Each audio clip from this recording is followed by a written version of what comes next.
One app, one platform for you to do all your messaging, all your communication with your team. Connect Team made our forms and checklists so much easier. It just really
Novak, Michael Burt, Stacy Visser, here on behalf of Mr. Robinson. Good afternoon. Good afternoon to you, Counsel. Mr. Robinson, good afternoon as well. All right. Before we turn to the defense's motion, the court would like to address 4 preliminary matters. First, in regards to the transcript from the December 11th hearing. Counsel, I would appreciate your input regarding the transcript from the December hearing. The transcript has been designated as private, and copies are available to the parties. Consistent with the court's prior handling of the October 24th transcript, the court intends to release a redacted version of that transcript. But I want to get your input before making a decision.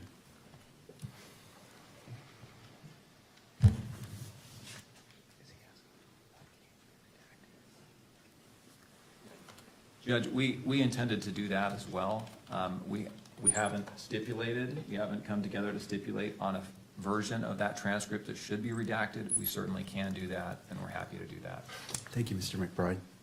We will meet and confer with Mr. McBride and his colleagues on that. All right, how much time is needed by the parties? 2 weeks. That's fine, a couple weeks. All right, a couple of weeks, and then we can address that. Next, I want to turn to address media coverage and place on the record the potential consequences of any willful violation of the court's December 23rd, 2025 standing decorum order. Under Utah Code Section 78B-6-310, if the court finds a person guilty of contempt, the court may impose a fine of up to $1,000, order incarceration in the county jail for up to 30 days, or both. Any alleged violation will be carefully evaluated, and the court will impose only those sanctions which are appropriate and proportional under the circumstances. The court will make specific findings on the record before imposing any sanction. In addition, the court may impose the following remedial measures if warranted. First, immediate suspension of video transmission of the hearing, with proceedings continuing on audio-only basis for the proceeding where the violation occurred, and disqualification, if necessary and narrowly tailored, of the news organization that filed the request in order for electronic media coverage of court proceedings for the hearing in which the violation occurred from providing pool camera operator services in this matter, where the court determines that such a measure is required to ensure compliance with the standing decorum order and to protect the rights of the parties. Counsel will be allowed to provide their input before the court makes any final determination regarding sanctions. I want to emphasize that these measures are not intended to have a chilling effect on open and transparent courts or on responsible news gathering, and the court remains fully committed to the presumption of open proceedings under applicable rules. Have you seen anything like this at the drugstore? No, you haven't. Look Optic is making the most beautiful readers. This is Laurel in Champagne. I'm wearing the progressive lens, which means it's clear up top. I've got magnification in the bottom, only where I need it. So if I'm looking at my cell phone or reading a book, I'm going to be looking down. If I'm driving a car or watching TV, I don't have to suddenly put my glasses on to read something because it's not my intention to cause you any embarrassment or discomfort. I simply want to ensure that the guidelines for today's proceedings are clear. Mr. Yulberg, during today's hearing, what is your primary role? To provide video coverage of the proceedings for the public. All right. Have you read the December 23rd, 2025 standing decorum order? Yes, sir. Do you understand the guidelines as they relate to your responsibilities today? I do. Do you need any additional time to review the December 23rd, 2025 standing decorum order, or any time to reposition the camera to ensure full compliance with those guidelines? Do I need more time? I'm sorry, was that the question? Do you need more time to review the decorum order? And I'll pause there because that was a compound question. Sorry about that. No, I've read it, I fully understand it, I'm good to go. All right, to the second part, do you need any additional time to reposition the camera to ensure full compliance with those guidelines? No, I think we're in a good position now. All right. Mr. Yulberg, do you anticipate any difficulties complying with the December 23rd, 2025 standing decorum order? I do not anticipate any problems. All right, and is there anything that the court can clarify to assist you? No, I think we're good to go, sir. All right, thank you, Mr. Yulberg. Thank you. Before I let you go, I'll turn to counsel based off the questions asked. Turn to you if you have any input or questions. Nothing from the state. Thank you. No, Your Honor. All right. All right. And the court, I appreciate your cooperation, and it's my hope that we all do our very best today together. Absolutely. Thank you. And finally, before we turn to the issue, the motion before the court, to the state, could you please provide a brief update on the status of discovery disclosure? Yes, Your Honor, I don't have the percentage of materials that we have that have been disclosed, but I think we're above 90% at this point.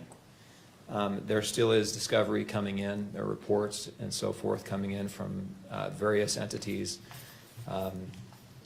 So I think we're moving expeditiously towards completing at least this initial batch of discovery. Of course, discovery will be ongoing probably for the duration of the proceeding, but we have provided nearly all of what we have to date. All right. And to defense, any input? None at this time, Your Honor. Thank you, Ms. Nestor. All right. Thank you, counsel, for your patience as the court covered those preliminary issues. Let's turn to the defense's motion to disqualify the Utah County Attorney's Office. Ms. Nestor, or, sorry, Mr. Novak. That's fine, Your Honor. That's okay. We actually have some preliminary things we want to discuss with respect to the posture of this motion. And I also think at some point the court needs to decide at what stage the hearing on this motion remains open and becomes closed. So I'm going to bear that in mind in terms of my preliminary statements, if I may.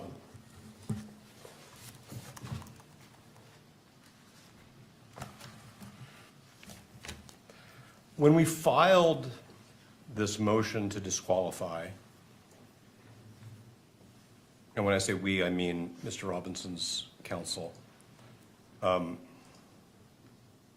we fully expected that what the Utah County attorneys would do is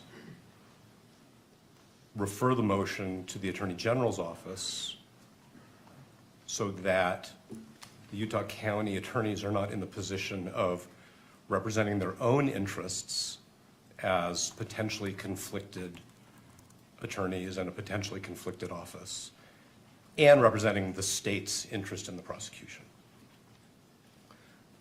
We heard informally from the state's attorneys that they were preparing a response and when it would be provided. And then what we received, and again, I'm bearing in mind that we're in an open hearing at the moment, was a brief where I'm going to say the unsworn representations of two attorneys from that office are basically integrated into points and authorities. We don't have affidavits from Mr. Gray or from the other attorney. We have argument. We noted in our reply that we were surprised, that's in footnote 2 at page 4, that the Utah County attorneys were representing themselves in connection with a motion alleging that they have a conflict of interest and that the state was not being represented through the Attorney General's office. We did some further research on this, and you know, we have some case law that we can provide the court. I suspect that the court is very familiar with the fact, just from its own experience, that in appropriate circumstances, the Attorney General's office can either, one, represent the state in what was a county prosecution with respect to a disqualification motion so that the boundaries are clear, or if there's an ultimate finding or conclusion that there's a conflict of interest, take over the prosecution or assign it to another county. So we're very concerned that we're getting off on the wrong foot, if I can use that metaphor, because we have officers of the court who are both representing their own interests in continuing to be the prosecutors in this case and representing the state in a situation where there should be what I would call at least temporarily conflict counsel. I'm not sure that's the term the Attorney General uses, representing the state's interests. There's a Supreme Court decision which is called State v. Jimenez, Jimenez, which I can provide a citation for. There are subsequent cases, but it's pretty clear that this is the type of a case. I'm not saying that Jimenez compels that action, but it seems to me to strongly suggest that where there is a showing, I'm not sure what the threshold showing is. I don't want to say it's a prima facie showing or a reasonable concern, but where there's a showing that there very well may be a conflict of interest that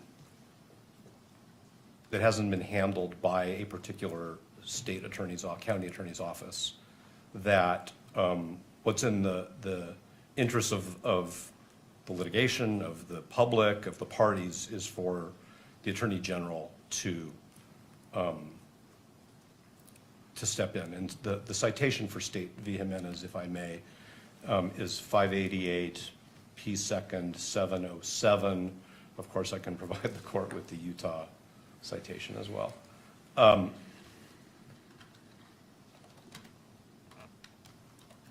This court actually has the authority under that case, State v. Jimenez, to direct the Attorney General to step in, not for the entire case at this stage, that's not what we're saying is necessary, because that requires a finding of a conflict of interest, but to step in or to designate somebody to step in for the purposes of litigating that motion. Okay. And so we're very concerned that even going forward with an evidentiary hearing where members of the Utah County Attorney's Office are both litigating as representatives of the state in a prosecution and essentially defending their own propriety of proceeding in this prosecution is problematic. As far as being prepared, we're of course prepared to go forward with an evidentiary hearing, but we think that it's improvident, and we think that what the court should do if the Utah County attorneys have not or don't, if given the opportunity, do this on their own, is that the court should designate the Attorney General's office for the purpose of litigating this motion.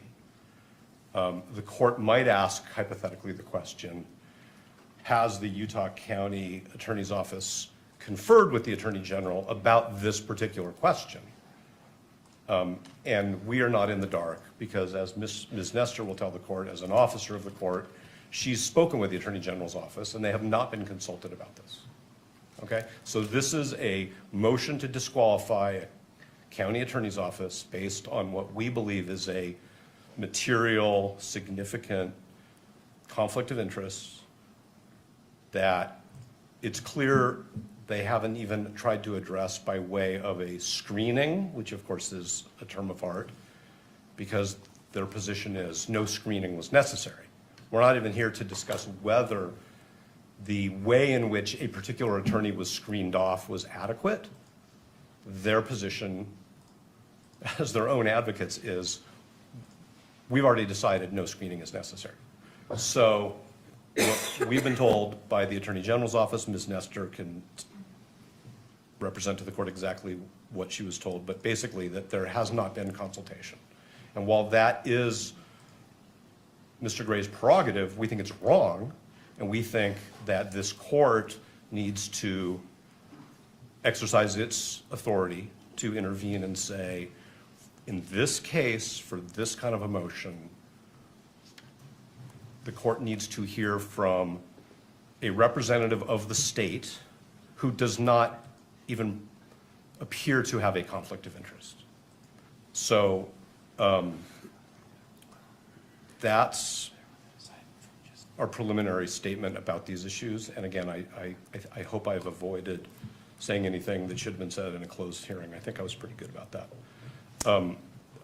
So that's where we are before we even get into the litigation of it. And I don't want to be formalistic, and I'm certainly not trying to be confrontational, but I think actually what we think the court should do is the court should strike the Utah County Attorney's response to our motion and direct the Attorney General to take up the responsibility for responding to our motion in whichever way clearly non-conflicted attorneys representing the state think they should, how it should be responded to. And if I've muddled, I always say this, Your Honor, if I've muddled anything or confused anything, please say so, and I'll try to clarify. Thank you. I do have some questions for you as it relates to this. I wish to consider all the authority that you wish to cite to. I mean, obviously, you came into this hearing knowing that this is something you're going to present, and this court wants to be efficient with time, but thorough. Yes. And not jumping to conclusions. Can you give me all the authority that you wish for me to consider in considering your request today? Yes, and I think what we could also do, which maybe would be more helpful to the court, is that we could file a short brief on this particular issue, because I will acknowledge that while we were surprised that the brief was filed by the same lawyers who are alleged to have this conflict of interest, it took us a little bit of time and we wanted to get that filed in time for today's hearing because the court had set the hearing. It took us a little bit of time to think through these issues. So there are Utah authorities, there are authorities from other jurisdictions, there are also ABA guidelines on the prosecutorial function, which we think strongly suggest that there should have been what I'll just call a referral to the Attorney General's office for this particular motion. I can stand here and I can give the court case names and numbers and sections from the ABA standards, but it was not our goal to, of course, put the court on the spot and require the court to, like, go back into chambers, think about it for, some pressured period of time and come back out and make a decision. So if it would benefit the court for us to file something, and I don't mean in a month, I mean very soon, so that the court has thoughtfully presented points and authorities, we're happy to do that. As far as I know, the only people who've traveled out of town for this hearing are Mr. Burt and myself. So I'm thinking about the convenience of witnesses and the court and counsel. It's important that we do this in a way where the court has the opportunity to make a thoughtful, reasoned decision, as Your Honor always says. So that would be our proposal, is that if the court is open to receiving authorities, that we recess this hearing for, whatever meets the court's schedule, whether it's a week or 2 weeks or a few days, and we can provide the court with something, and we'll come back. But we do think this is a serious issue, because I think the question of who litigates this issue on behalf of the state is in itself wrapped up in this conflict. And we want everybody to get this right. Thank you. Once. My question for you is, knowing this, why didn't you file a motion prior to today's hearing, knowing that the court would be in this position based off of your request to prepare the court, prepare opposing parties, and to be efficient in our use of time? I'm trying to understand. I understand what you're saying, and I understand that things evolve, but I'm trying to understand why that wasn't filed in advance of the hearing to put the court on notice at the very minimum, and just to allow the court to do what the court does. I hear what the court's saying, and I think we can take responsibility for not sufficiently presenting the authorities that we think compel what I've just suggested should happen. We noted in our reply brief that the county attorney should not be representing themselves. And that's probably an inadequate message to the court. But we did file a motion to disqualify. And inherent in a motion to disqualify based on the conflict of interest, we anticipated would be that the state attorneys would seek representation from a clearly non-conflicted appropriate prosecutorial authority, which, as I've done further research, and Mr. Burt and Ms. Visser and Ms. Nestor and I have all done further research literally up until earlier this morning, we think it's pretty clear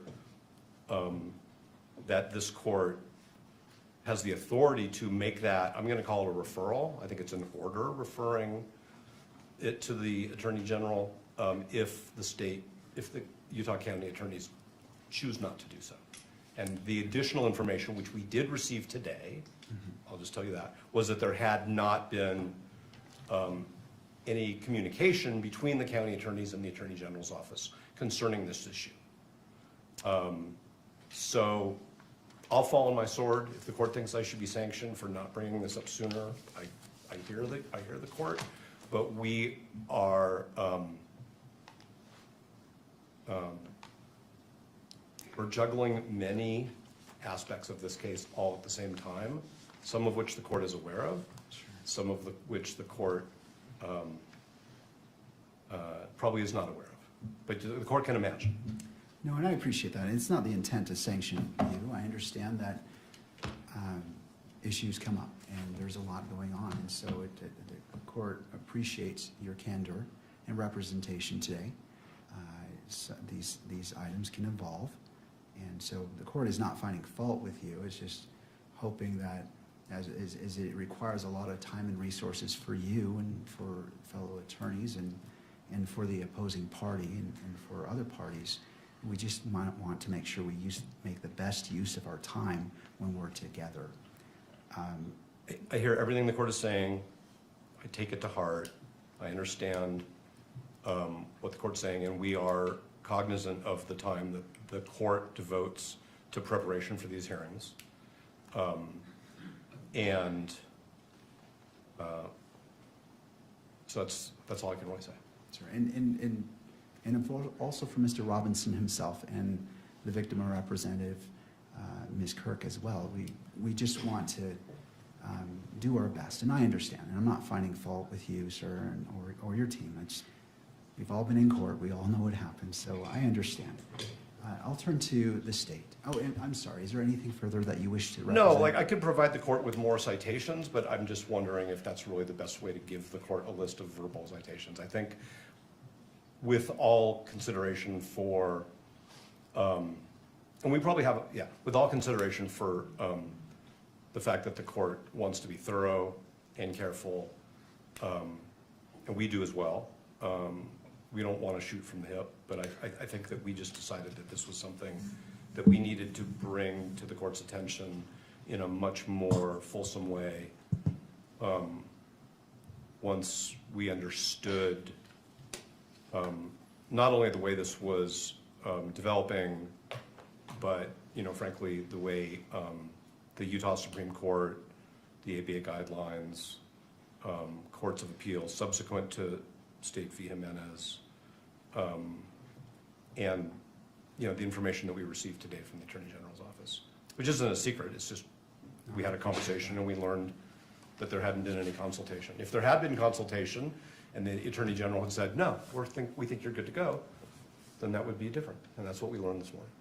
All right. Well, I'll go ahead and take those authorities right now. If you'd like to list them, the court is ready. So the second one would be State v. Robertson, and that is also a Utah case, 886 P. 2nd 85. There's the ABA prosecution standards. I would refer the court to section 3.1.7 and 3.2.5. And those are, I think, the places to start.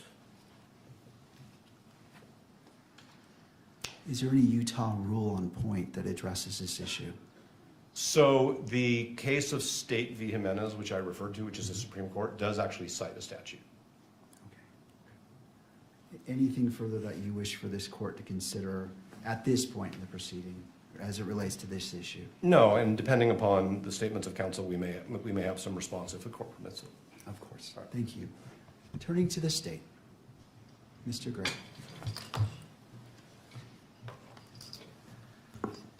Your Honor, I'm not sure why this is coming before us today. If it was such a surprise to them more than a week ago, I don't know why they wouldn't at least notify the court. I too represent the state. I'm an elected official, constitutionally elected to represent the state. Where does this end? I don't know these cases. I'm very interested to see whether or not they refer to trials. I know that the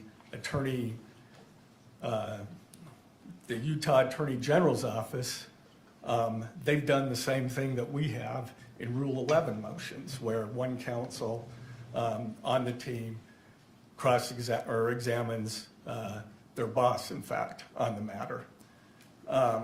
So I just think this is ambush and another stalling tactic to delay these proceedings.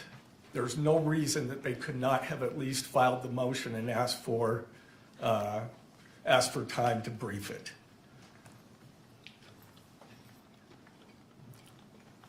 And where does it end? Do we get to respond to their motion to have the Attorney General's office respond, or does the Attorney General's office have to respond to that one too?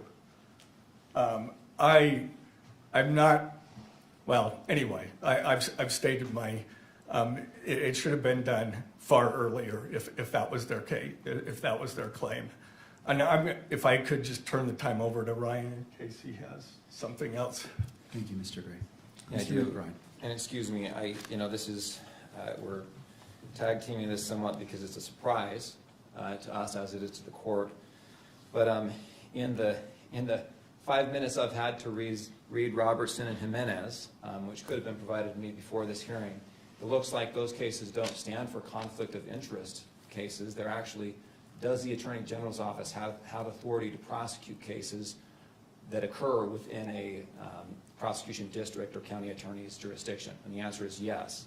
It's not about taking conflicts from the few minutes I've had to read those cases. I do want to state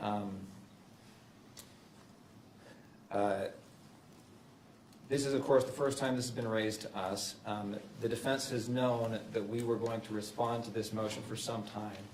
We requested an extension for our filing deadline back in December. The defense agreed to that extension. Our reply was filed January 5th. The defendant's reply was filed thereafter. And in that reply, the tone of that reply is mentions that they thought that perhaps a special prosecutor would be appointed to handle the conflict case, but in the alternative says we'll be able to, we want to subpoena witnesses to establish the facts that are laid out in the state's opposition motion or memorandum. And that was what we understood was going to happen today. You have a family member of a prosecutor who has been subpoenaed. An affidavit has been supplied to the court. We believe that affidavit is adequate, but it wasn't adequate from the defense perspective, so they subpoenaed that person.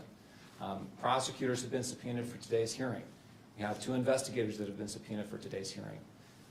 And we are ready to go, Your Honor. I think that the motion or the request the defense has made assumes that a conflict does exist and that there's an inability of the party who has been accused of a conflict to defend themselves. And I just don't think that that's true.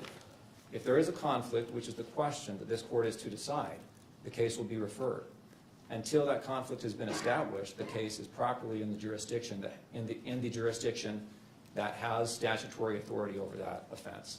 And until that conflict has been established, the Utah County Attorney's Office has this case and can defend its involvement in this case. I got just a moment to review my notes and see if there's other points we want to make on this. Of course.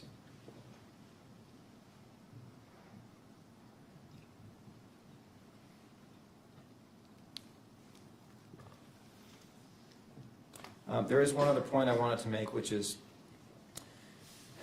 the idea that the case would be referred, that alleging a conflict would cause a special prosecutor to be appointed. That really assumes that there is a conflict, and until that conflict has been established, there is no duty for the case to be referred to another jurisdiction or another special prosecutor to handle. And it raises some of the issues that have been brought up in some of the case law regarding creating or alleging conflicts. There's a lot of case law that talks about how it can be a tactic to try and remove cases from one prosecutor's authority to find a more lenient prosecutor, find a more favorable prosecuting authority that's not going to seek, for example, in this case, the death penalty. And there's a lot of case law that talks about you can't call opposing counsel as a witness in a case unless they're absolutely necessary. And the reason is because it can be a forum shopping effort. And we're concerned with that same kind of motivation or tactic that could be used in this case or other cases like it. Anytime you, as opposing counsel, you don't like the offer you're getting, the way the prosecution is being handled, you allege a conflict of interest, and all of a sudden the county attorney's office has to spend $10,000 to hire a special prosecutor just to handle that one issue, regardless of whether or not it's supported or whether or not a conflict exists. That's a concern we have. Your Honor, we're ready to go forward today. We think the evidence that will be presented today will illuminate the issues adequate that Your Honor can make a decision about whether or not a conflict exists, and we don't need to delay this proceeding any further.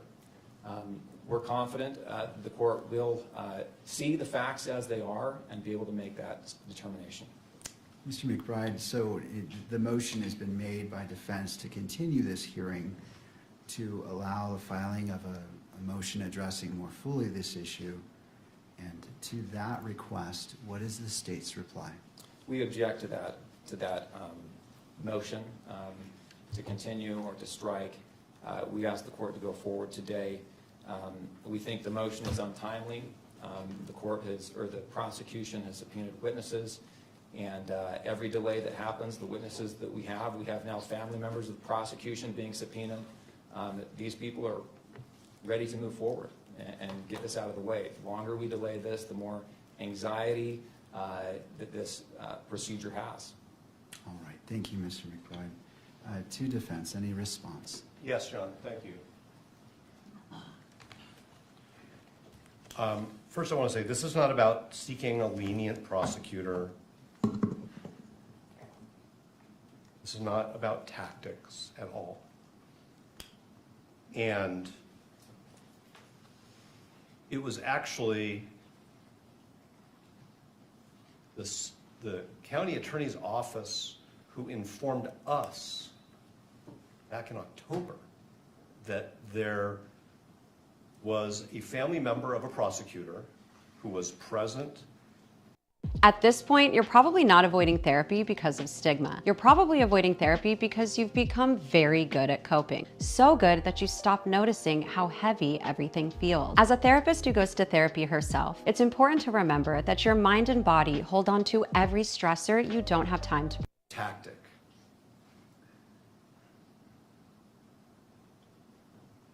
The Utah County Attorney's Office informed us in late October that we needed to know about this, and we informed them, fine, that's your position, it's not a conflict of interest. We think it is, and we intend to litigate it. So it's not a tactic, it's not something that we've made up out of whole cloth because, like I said, we found a needle in a haystack. It's something that they properly brought to our attention, but we firmly believe that the law supports the conclusion that that particular prosecutor should have been screened off. There's good case law on screening, which we did fully cite in our briefs in a timely way, and there was no effort to screen off that prosecutor, and that has now created a problem for the whole office. That is not made up out of whole cloth, and like I said, it's not about tactics or lenience or delay. This isn't delaying anything, at least on our part. The other thing that I want to point out is to say that until this court decides there's a conflict of interest, somebody else shouldn't be handling this issue is circular. Because by that point in time, the court would have already allowed the conflicted attorneys to represent the state in a hearing on their potential conflict. So I actually think the way you avoid that circular argument and the sort of harm that arises if the court were to find that there is a conflict, is to at least temporarily have the Attorney General's office handle this. Yes, Mr. Gray is an elected official, but that doesn't mean that his office doesn't have a conflict of interest. Conflict of interests arise. A judicial officer decides to become a prosecutor. A prosecutor decides to become a judicial officer. That's actually where most of the case law comes from, as Your Honor knows. A defense attorney changes careers and becomes a prosecutor. There has to be a screening. The case law is very clear that the screening has to be adequate. There's been no screening here because Mr. Gray decided we don't think there's a conflict of interest.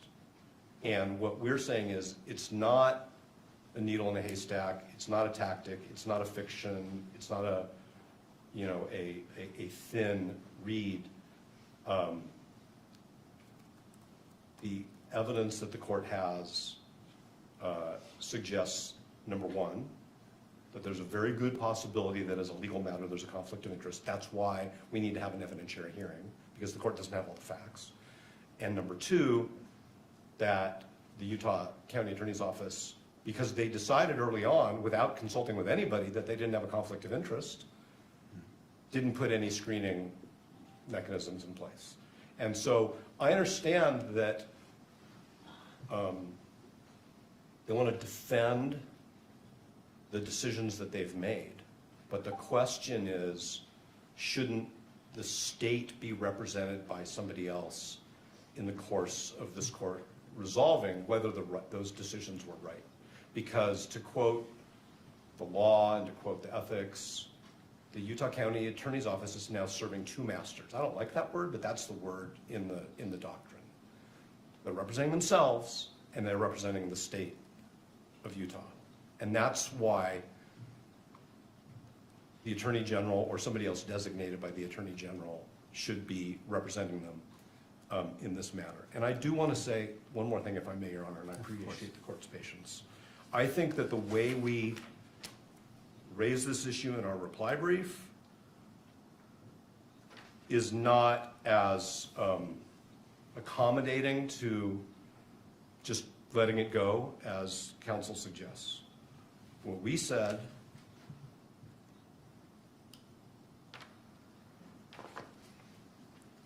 is we asked the question is whether it is even appropriate for the UCAO to litigate this issue on its own behalf. While the UCAO may have provided this court with the information that it has deemed relevant to this issue, the scope of the disclosures and litigation of this motion should have been assigned to another state agency, such as the Attorney General. We didn't suggest that this court should appoint a special prosecutor for all purposes, or that the filing of this motion means that the Utah County Attorney's Office is automatically disqualified from the litigation. That's the point of the motion, is whether they had a conflict of interest, and if they did, whether they handled it. And it's our position, correctly, and it's our position that the answer is yes and no. So I understand there are witnesses here, people are ready to go. We think that the court should either accept briefing or agree with us that the referral is appropriate. And I want to cite, if I may, the citation by the Supreme Court in Jimenez. So this is 588 P. 2nd. It's 707, but this is at 708. This is the statute quoted by the Supreme Court. If at any time, after investigation by and a finding and a recommendation from the district judge involved, that the county attorney in any county is unable to satisfactorily and adequately perform his duties in prosecuting a criminal case without additional legal assistance, the Attorney General shall provide such assistance. That's very broad. What that means in this case is it's inappropriate for the Utah County Attorney's Office to represent itself when it is also representing the state. And that for this motion, this court has the discretion, we would say, respectfully the obligation to designate the Attorney General to represent the state, the people of the state of Utah, in this motion. And depending upon how the court rules on the motion, then we have to see what happens next. So is it your position that the court has discretion to make that decision? I think that the court has the discretion to say to the Utah County attorneys, you shouldn't be representing yourself in this case at this stage as to this motion only. Continue to do what you do while this motion is pending, and we will resolve this motion. I am not suggesting that they should stop the work that Mr. McBride talked about preparing discovery, having their agents interview witnesses. We want to get this motion resolved in a timely way. It is not a stalling tactic. But I'm not saying, let me be very careful because I don't want to misinterpret the court's question. I'm not saying that whatever this court decides is the right decision because the court has discretion. We believe that the law requires that the county attorney's office be represented by somebody else for this motion. What I'm saying is the legislature gave the court the authority to compel that when the state attorney and the attorney general haven't done anything about that yet. I'm not saying that the court, I mean, I don't know what the standard of review on appeal would be, so I'm not just saying it's an abuse of discretion standard. What I'm saying is the legislature gave this court the authority to direct, refer to the attorney general representation in a criminal case where there's a showing of a potential conflict of interest. And I've been a criminal litigator, although on this side for a long time, so I understand what counsel's talking about is sometimes defendants come up with questionable grounds and move to disqualify. And I don't think that that's a finding that the court can make in this case. It was actually, as I said before, the Utah County attorneys who were concerned about this enough that they brought it to our attention. We have profound disagreements about the significance of the conflict and the way it was handled. Okay? And otherwise, I think I would be repeating myself if I said anything more without answering a direct question. All right, I just have a brief question. Do you have your witnesses here today? All the witnesses are here. We have no problem as a pragmatic issue going forward. Our witnesses are the subpoenas that we served, which were filed with the court. So to be clear, I don't think the court is inferring this. We're not unable to proceed if that was the court's conclusion. We are prepared, and the witnesses are here. I'm just saying we think that it would be improvident and it could result in errors of law, and it could result in problems down the road. Thank you. Do you need any additional time in regards to your argument to continue this hearing based off the citations you've provided, the authorities you've provided the court? 1 second.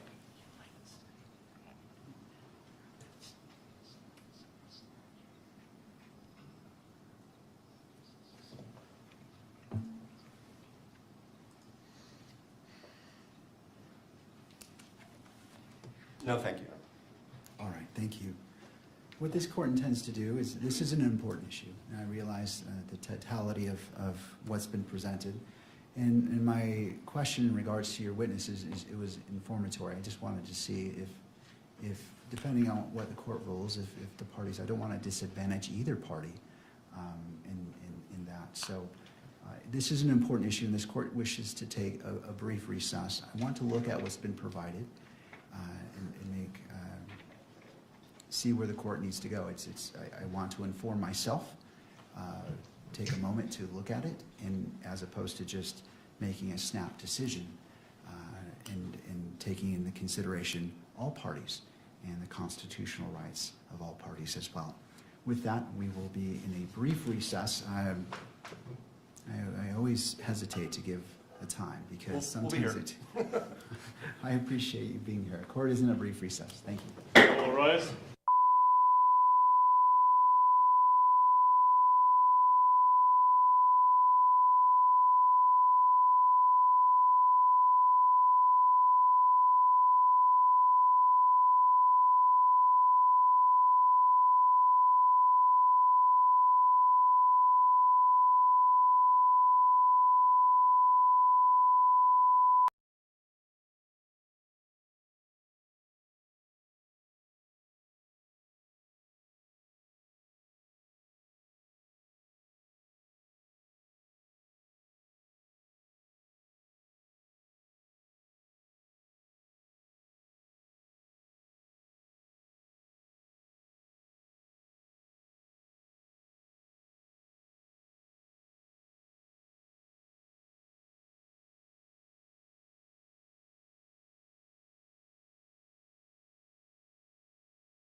important, and the court wanted to take the necessary time to examine what has been presented and make a decision on how we move forward today.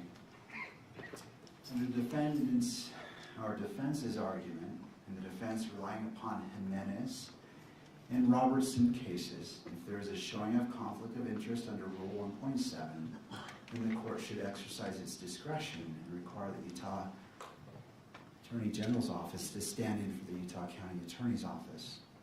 Mr. Novak conceded that there has to be a very good possibility of a conflict or showing of a conflict. No authority was given to the standard of proof necessary to satisfy that showing. This court wishes to address the issue of the showing of conflict of interest under Rule 1.7. And with regards to the first question, whether the prosecutor has a conflict of interest under Rule 1.7, the defendant asserts the following facts, and I'm drawing from the motion itself and reading from it. One of the prosecutors on the case has a family member who, along with approximately 3,000 others, attending Turning Point USA at UVU on the day Charlie Kirk was shot and killed. The family member texted the prosecutor almost contemporaneously. I'll pretend I said that word right. With the event, and shared that they had heard the gunshot and that they had run with the crowd, and other observations, feelings, and reactions. Thereafter, the prosecutor went to UVU and investigated how far away his family member was to the shooting. The family member had left a backpack when they fled. The prosecutor determined that the family member was approximately 85 feet away from Charlie Kirk when he was shot. In my view, those are the alleged facts that the court must consider to answer the first question. Does the prosecutor, by virtue of his relationship with a family member who witnessed the shooting, have a conflict of interest under Rule 1.7? And turning to that, just looking at my notes, I appreciate your patience. And so turning to defense, if I accept the facts as you have alleged in your motion as true, is there any reason to call witnesses to answer the first question before the court? And before you answer that, I understand that there are other relevant facts that pertain to the effect of the alleged conflict. Those facts would include whether the prosecutor was properly screened from the case, what conversations he had with other prosecutors, and whether the family member's experience impacted the state's decision to seek the death penalty. It is the defense position, as I understand it, that those facts may need to be explored through witness testimony. But if we're just talking about the first question, whether the prosecutor has a conflict of interest under Rule 1.7, is there a need to call witnesses?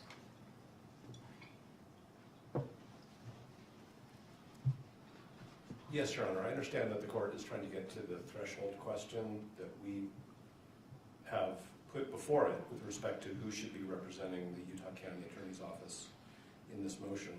But the answer to the court's question is yes, because it's not just the mere transactional event that this, that the offspring witnessed the shooting. It is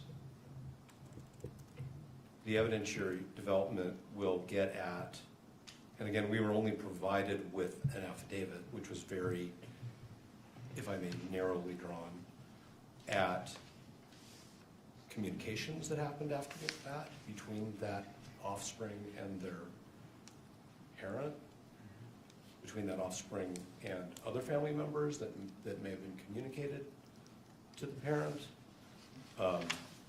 communications between the parent and other people in the office, impact. Okay, so now I'm going to just say, if I had found out that my child was at an incident where somebody was shot and killed, I would have an incredibly strong emotional reaction, even if they were safe. Okay, so give me a second, okay? There was a horrible shooting incident at Brown University a few weeks ago. And I have a child who lives within 20 miles of there who was in Providence that day. And everybody in our family was really freaked out until we knew that they were safe. And then even when we knew they were safe, the question was, what did you see? Did it affect you? Turned out everybody's fine. But it's not just, oh, I was there, right? And my family member didn't witness a shooting.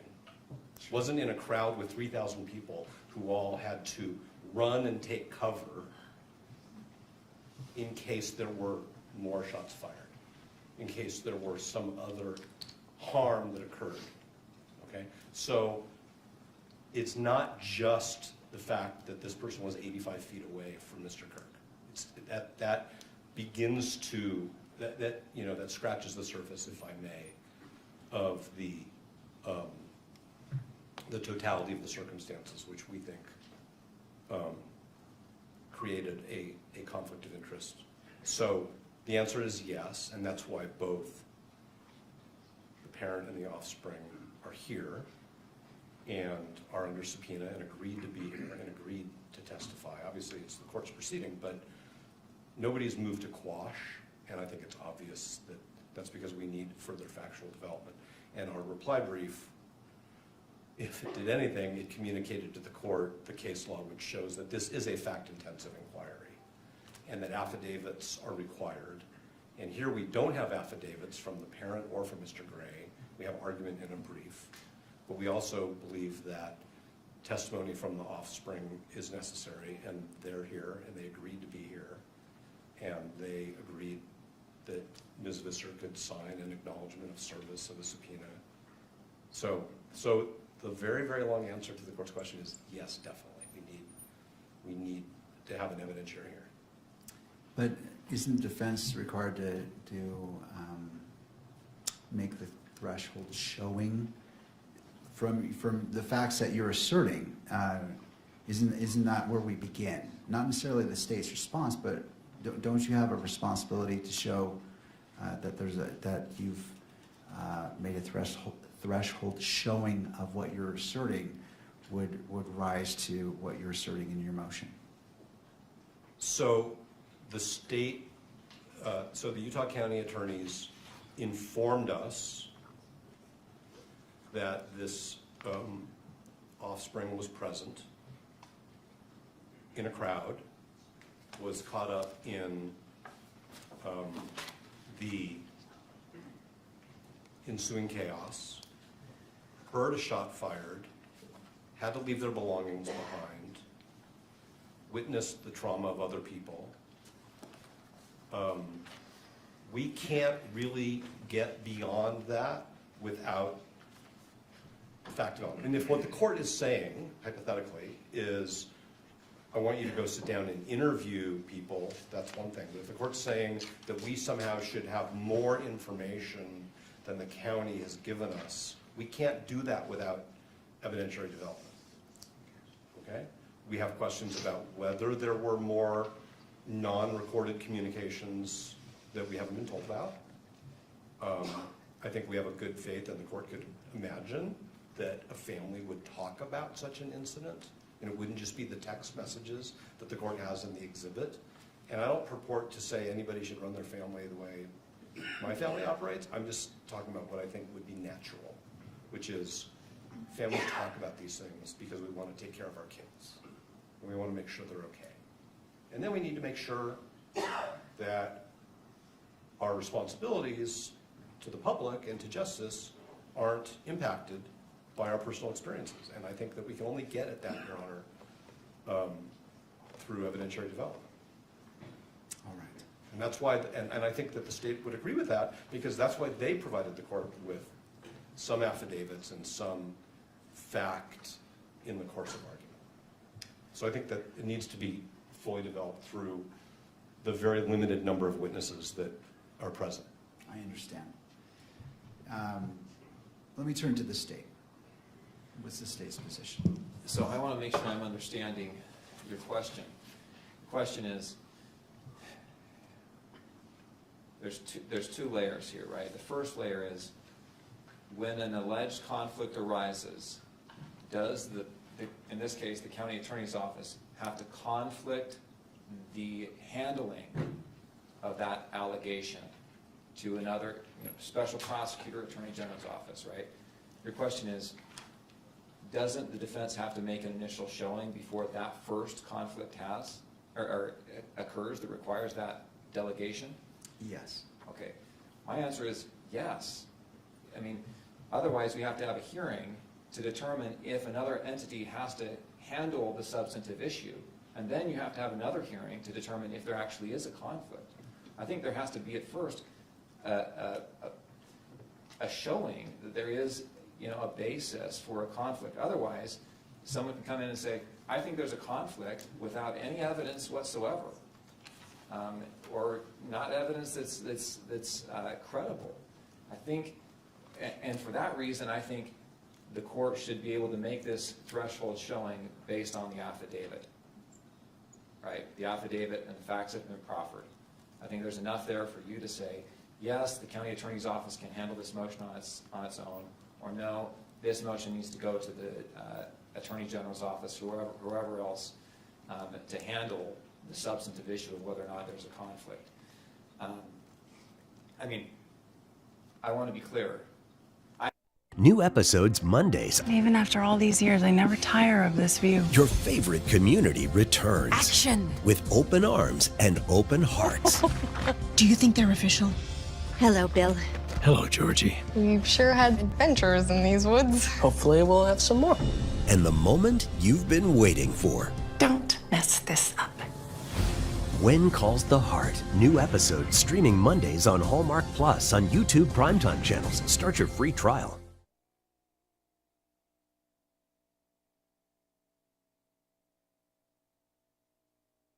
Not to determine whether or not the issue of whether or not there's a conflict should be conflicted. Okay. I think there may have been a little bit of confusion there, and I'll take responsibility for the question. In regards to the threshold showing about the conflict,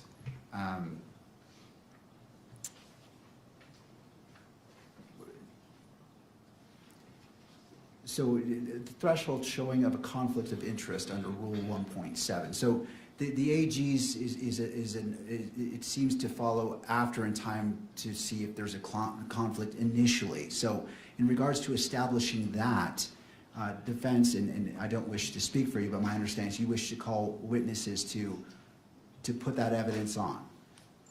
Then I misunderstood the court's question. I don't think we need to take testimony in order for this court to make a finding on under 1.7 that conflict-free counsel should represent the state in this motion. I am not suggesting, and I didn't mean to, that there should be 2 hearings. That's not what, so if I misunderstood the court's question, I thought the court was saying, do we even need an evidentiary hearing on your motion to disqualify? Isn't it enough for the court to just read the papers? But that was not, was that your question? Well, and I'll take full responsibility on my question. That was really the push on it, because my understanding is that determination needs to be made based off what you told us in the beginning, that a showing of a conflict of interest, there has to be a very good possibility of a conflict, or showing of a conflict is the very first step before we go down the further road of addressing the AG's office. And so I was alluding to, based off that, does that require an evidentiary hearing from your perspective? I don't think that it requires an evidentiary hearing, but I don't want to predict or make assumptions about the court's view. I believe that the Utah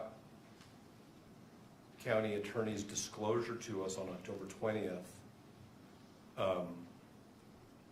of this situation and our assessment that it creates a conflict of interest is not frivolous.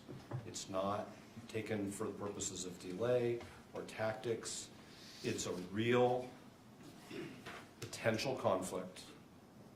I don't know what the threshold showing is that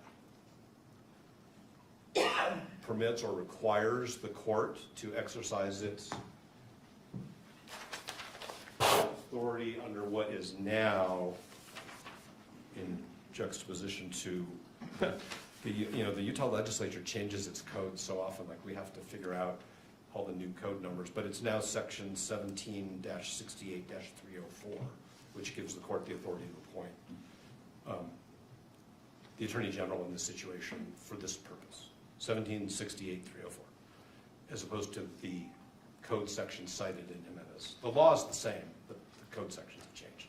But what I'm saying is, I don't want to predict or gamble with what showing this court thinks is necessary in order to appropriately exercise its discretion to make that referral. And so if the court says, I need more, then we should have an evidentiary hearing, because the important thing is to get it right, not for me to bargain on whether our papers show enough. The only thing that we know that we can show in our papers is what we were told and what we were given. And we were given some text messaging between family members and maybe some other people. I mean, the court has that, it's an exhibit. That's all we really have.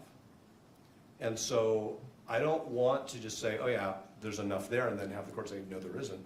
Because it may be that the court wants to take some permit us to take some preliminary testimony in order to make that decision. But what I really think, instead of starting an evidentiary hearing on a motion to determine if there should be a referral, I think that there's a sufficient showing that there should be a referral by this court because of 1.7, under the court's authority under Utah Code section 17-68-304, before we even begin to take testimony. I mean, the fact that Mr. Gray is going to be the first witness we call already, and that the state hasn't moved to quash because it's a frivolous subpoena, or it doesn't have, there's no basis in the factual predicate to examine Mr. Gray about these things, suggests that there's a problem here. That Mr. Gray's office is representing Mr. Gray while also trying to represent the state. And that's an inherent problem. And I understand it's a thorny question. It's what's the showing that's necessary, and does the court have discretion, or is the court compelled to? Is the court going to commit error if it doesn't? That's why I think that maybe some thoughtful briefing is an appropriate thing to do. Before we start an evidentiary hearing and then realize that we got off on the wrong foot, because there should be somebody else seated at counsel table when two members of the state's attorney's office, who are members of the prosecution team, are two of the 4 or 5 witnesses in this hearing. So I'm not trying to dance around the court's question. What I'm really saying is, I don't know that we can be stuck with only being able to give a court a showing based on the evidence we've been given, when all we've been given is a memo that says, this person was there, we don't think it's a problem, they were 85 feet away when Mr. Kirk was killed. And so, and I appreciate what you're saying, counsel, but what I'm trying to determine is, in your regard, in your understanding, I want to address this, the sufficiency of the showing. Is it your request for an evidentiary hearing for you to present to the court enough evidence for the court to make that determination, or something else? If the court doesn't believe that the papers themselves sufficiently demonstrate that for purposes of the motion to disqualify, the state should be represented by somebody else, then the answer is yes, we want to have an evidentiary hearing up until the point where the court reaches that conclusion. Because that would be the only way for us to satisfy whatever showing the court deems necessary. So I'm not going to waive an evidentiary hearing if the court's saying, well, I don't think you have enough evidence here. Obviously the answer is yes. What I'm really just saying is, I think that based on the papers, the court can say, yeah, this is a significant problem in a serious case that has really, really serious consequences for Mr. Robinson, for the people of the state of Utah, for the victim's family, and we should do this carefully and correctly.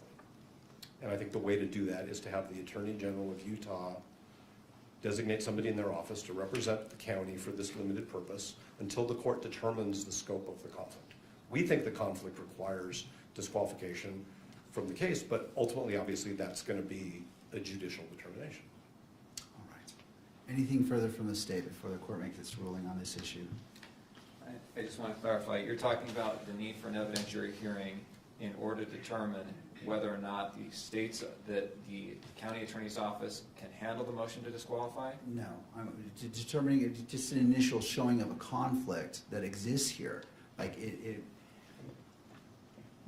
Well, for what purpose? To disqualify the office, or to have the Attorney General's office step in and handle the disqualification motion? to disqualify the office. Can I take a crack at it? If you wouldn't mind, Mr. Gray, just stepping to the left room, just so the record picks you up. Sometimes these microphones are a little wonky. If I could take a crack at it. Basically, I think what you're saying is kind of like a Frank's hearing where you have to allege sufficient facts so that based on those facts, if the court takes that as true, then you would need whether or not there would be a legal basis to conflict it out or find a conflict, right? And so if they don't make that showing, then the court can rule straightway. But if they do make that showing, if what's alleged is true, then we go to an evidentiary hearing. Is that? Mostly, it's the initial showing of a conflict, and what happens after that will be determined because they're bringing this up for the first time today. Basically, like a prima facie showing initially. Is that what you're saying? Essentially. Yeah. Okay. I think that's. Yeah. I'll let you. No, I appreciate your clarification. Mr. McBride. Nothing else. All right, it's the court's, and I've read the briefing by all parties and listened to the argument today, and I don't believe a sufficient showing has been made for the court just relying upon the briefing itself. And so I can't make that finding based off, well, I would find that that threshold showing hasn't been met based off the briefing. And turning to Mr. Novak, based off that finding of the court, what is your position?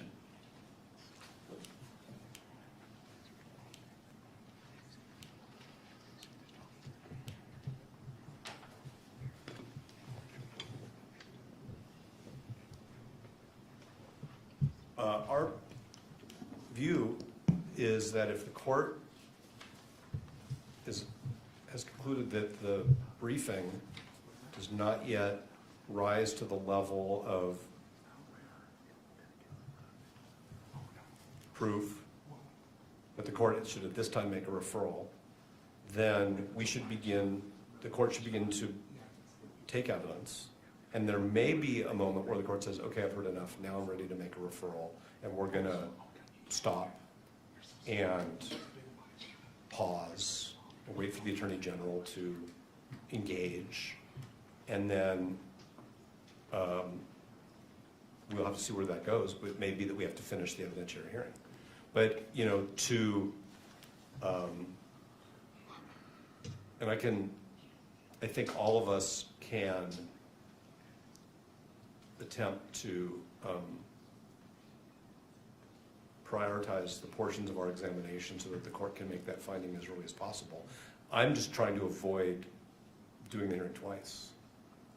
I understand. Because right now, it's our view, the state is not being represented by the attorneys who should be representing it. And so if the state's going to come in later and say, well, we want to redo the evidentiary hearing because the state wasn't represented by the right parties, I mean, or by the right lawyers, that's something that we would want to avoid. We want to do this once out of a courtesy to the court and to a couple of the witnesses. No, I appreciate that. And can this be accomplished by proffer? I don't know what the witnesses are going to say because they've only given us very limited information. The state elected to give us information in their briefing, some of which is, like I said a few times now, is not sworn by affidavit or declaration. It's in the nature of argument. I mean, there are portions of Mr. Gray's brief, he signed it, where he makes many, many assertions of fact in the course of arguing the legal issues. And none of that is sworn. And I mean, I'm sure that, and I think, so I don't think there can be a proffer because I don't know what the proffer is.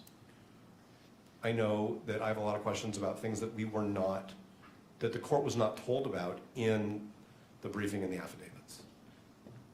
So the answer respectfully is no, it can't be done by proffer. All right. And which witnesses are you intending to call today? And I understand you're saying you wish to just put on enough and focus on the key issues, but just if I were to grant, I'm just trying to understand the scope. Well, I think Mr. Gray is the first witness. The second witness. Your Honor, if we may approach. Yes. Parties to the bench, please. Okay.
Thank you, counsel. In regards to the question of what witnesses do you anticipate calling? Mr. Gray, I'm going to get his title wrong, but Mr. Christensen is an investigator with the county attorney's office. The prosecutor, who we believe is conflicted off, and their offspring. Okay. All right. Any input from the state at this point? No. All right. I'm assuming the next portion that we need to address is your motion in regards to the hearing itself, the evidentiary hearing, whether it's closed or open. Correct? Is the court looking over my shoulder at No, I'm media looking counsel? at you. Okay. Sorry, there is someone behind you, but I was trying to look at you. That monitor's in the way, but I appreciate the clarification. When the county attorneys have informed us of this factual issue, and we told them that we thought that there was a disqualifying conflict, we had an agreement that we would file our motion privately, I think is the correct term, Sure. so that certain identities were protected. And that was at the request, and we've continued to accommodate that, and we have no problem with that. So we are not pushing for this hearing to be closed, but we totally understand why it's appropriate to do so. And it is, and Mr. McBride has verbalized this very well in conversations and in council, the record is going to be very, very muddy if we can't have examinations that use names and identities. It's just going to be super. 5 things people love about Look Optic progressive readers. I can see clearly, like this way from top, and then on the bottom, it's magnified. You can see. Say we view as an appropriate deference to the requests of the county attorneys. All right. To the state. Given the extreme publicity and the issues that surround this case, we would ask that this portion of the hearing be closed. We've had communications with counsel for the media. We believe that they agree to that after taking a balancing test of the public's right to know and the right to an open proceeding and the privacy interests at issue. All right. One of my concerns that I have, and is there any other parties weighing in? I think there may be, Your Honor, both by Your Honor. WebEx and here in person. All right. Well, Your Honor, this is Jeff Hunt. Can you hear me? I sure can, Mr. Hunt. Thank you. Your Honor, thank you for the accommodation and courtesy to allow us to appear remotely. With me is my colleague, David Ryman. We represent the Deseret News, KSL, KUTV, and other news media. We would like to speak briefly to the closure issue, if that's okay. All right. I'll hear from you. We did meet and confer with counsel for the state and counsel for the defendant concerning closure. And counsel has explained that they believe it would be impossible to conduct this hearing or even portions of it in open court without causing prejudice to the privacy and personal safety interests of the family member witness involved. They've told us they believe it would not be feasible or practicable to approach this on a witness-by-witness basis or an issue-by-issue basis because they believe the names of the prosecutor and the family member would be used throughout the examination of witnesses. So we have no reason to doubt the statements and representations of counsel, and in reliance on those would not be objecting to closure of the evidentiary hearing on the disqualification and the referral issues unless the court has a different view and believes that we could parse this on a witness-by-witness or an issue-by-issue basis. That said, Your Honor, we understand that counsel for the state and the defendant have agreed to review a transcript of any evidentiary hearing and make limited and appropriate redactions so that a public version of the transcript could be released. And with that, there are just a couple other brief points I'd like to make. First, we think that this should be the rare exception to conducting these proceedings in open court. There's a strong constitutional presumption of open and public court proceedings, and of course, enormous public interest in this particular case. That openness and transparency is an institutional value that serves this court, the participants, and the public well. The facts and circumstances of this particular motion, given the fact that it concerns a family relationship of the prosecutor, makes it a very extraordinary and unique situation that we feel, given the representations made, can justify the closure. Although we do believe in most cases, just the fact that a motion implicates a witness will not be grounds for closure. Second, we just wanted to get on the record that we believe that release of a transcript is not an adequate substitute for the ability of the public and the press to attend and view the proceedings themselves. For this particular evidentiary hearing, that may be the only practical mechanism for the public to obtain some information about the case. But again, we would expect this would be the exception and not become a regular practice. And finally, Your Honor, it's our position that any oral argument on the disqualification motion or the referral motion should be conducted in a public hearing. As this hearing itself has shown, a lot can be done and argued without disclosing the names of family members or the witness at issue and jeopardizing those interests. Counsel can refrain from identifying the prosecutor or family member to protect the asserted privacy interests. And we have experienced counsel. They could be mindful of that issue during oral argument, and it's not unduly burdensome for them to take those steps, and any burden would be greatly outweighed by the public interest in learning more about the motion and having at least an open argument. So we do believe that the argument, and I understand the argument will be made at a later date, not today, but that should be done in open court. That's all I have, Your Honor. Thank you, Mr. Hunt. Anything further from the parties? Your Honor, as to the oral argument, It is our request that it be closed, and the reason why is that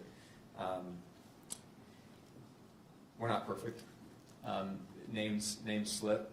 It's happened in trials. It's happened in arguments before, and I'm concerned of the risk that could have if one of the parties, one of the attorneys, were to slip and identify those who ought to be protected. With that said, a fallback position could be not live streaming the event and requiring any redaction should an inadvertent mention of a name be made. Thank you.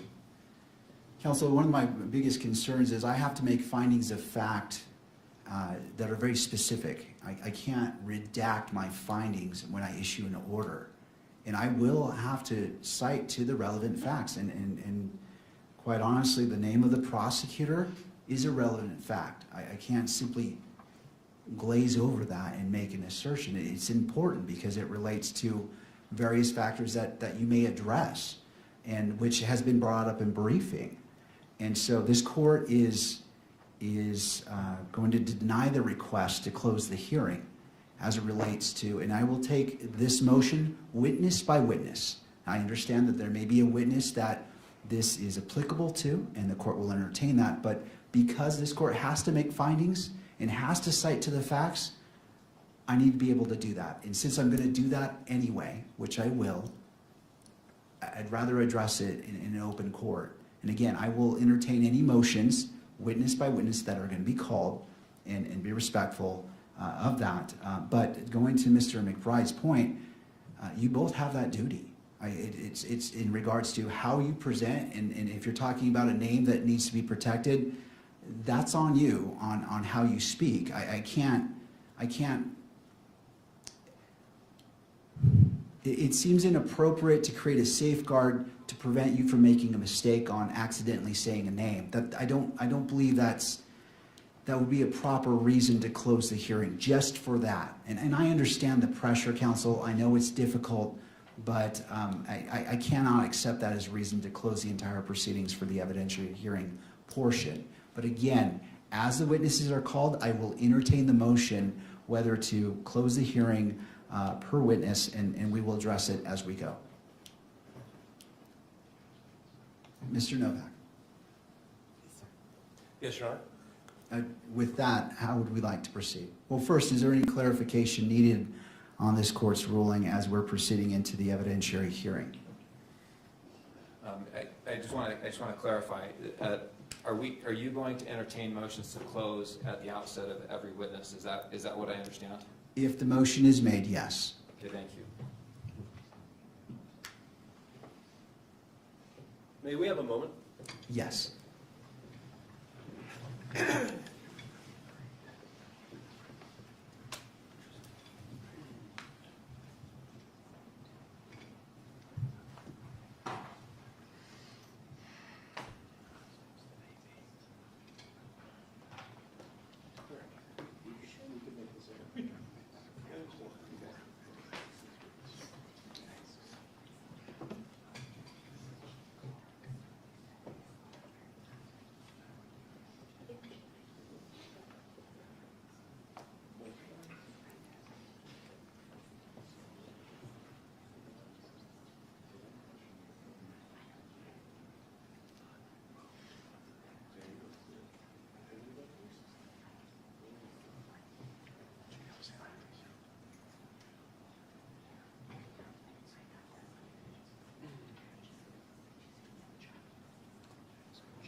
Oh, looks like I'm off.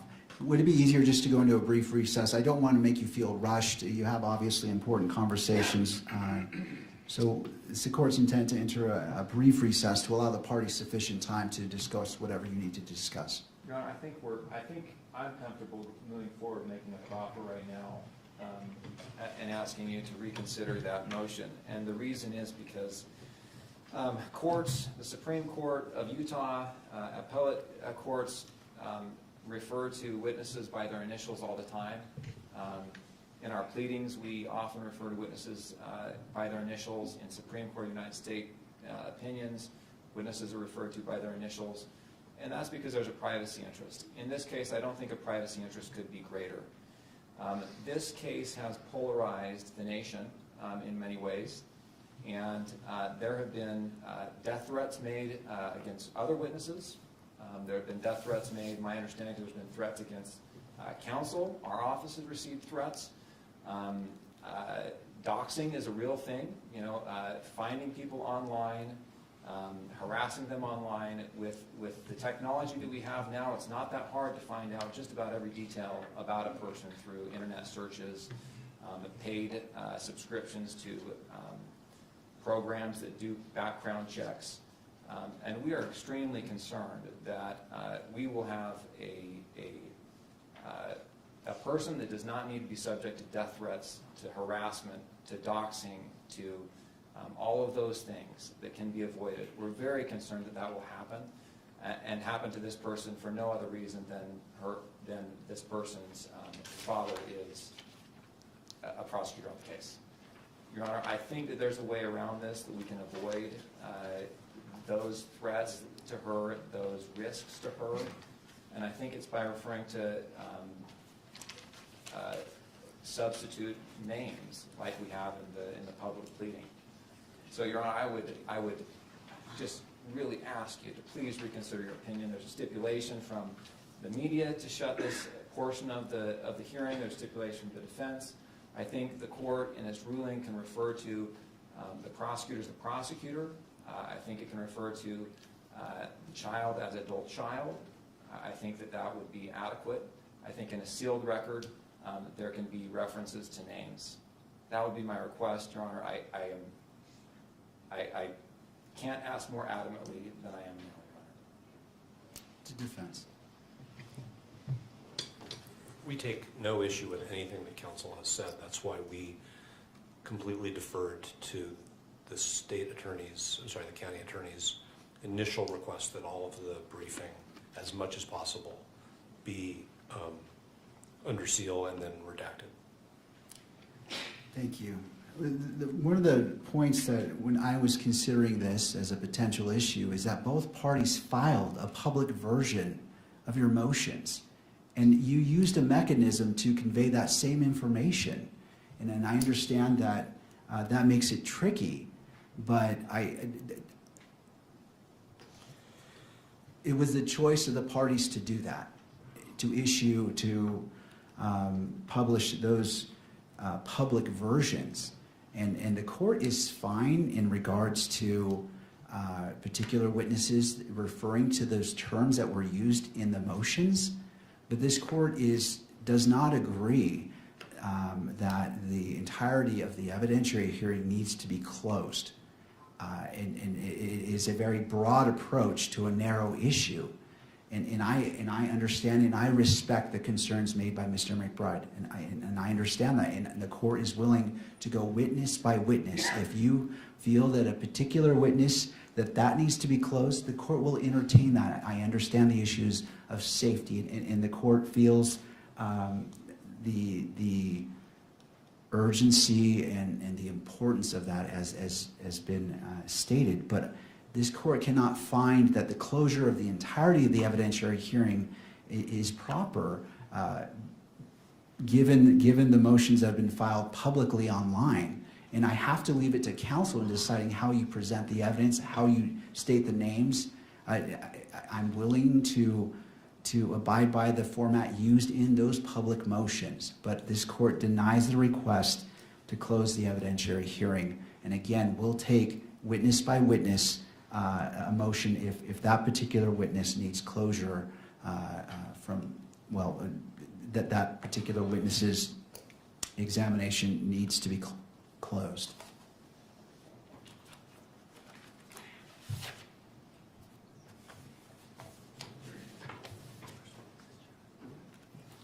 If the court's ready to begin the evidentiary hearing, we would call Jeffrey S. Gray as the first witness. All right. Or if the court wants to take a little break, we can do that too. The courts can move forward. If parties need a break, I'm happy to give a break. I know we're switching gears here. Yeah, go ahead. In fact, let's go ahead and take a brief break. We need to relocate our court reporter, so this is a natural spot to take a break. We have 1 moment of sidebar. Absolutely.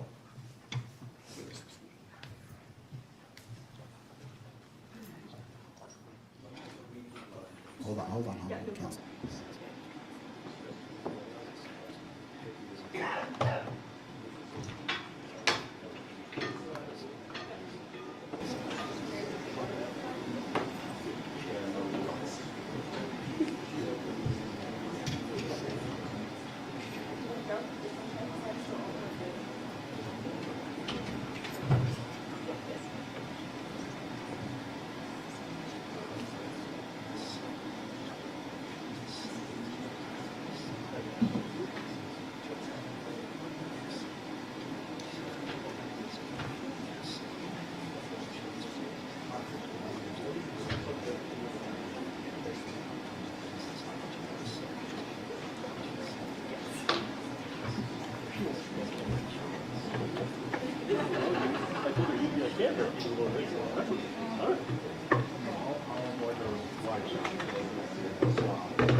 All right, court is back in session.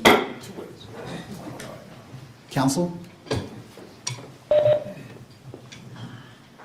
I believe the exclusionary rule is being invoked. Yes, Your Honor, we'd ask the court to exclude all witnesses during the testimony of other witnesses. All right, and to the state, any input? We agree. Okay.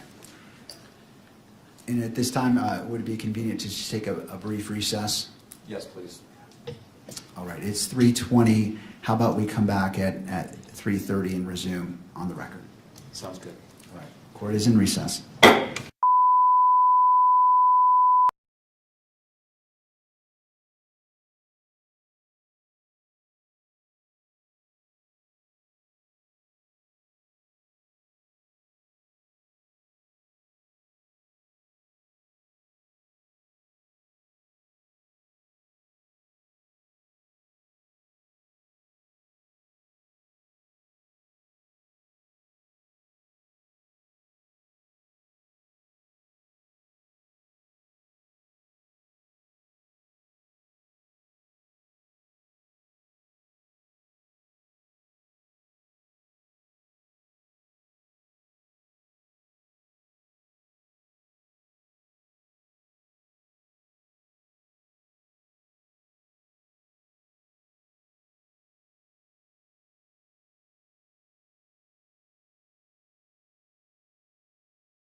afternoon.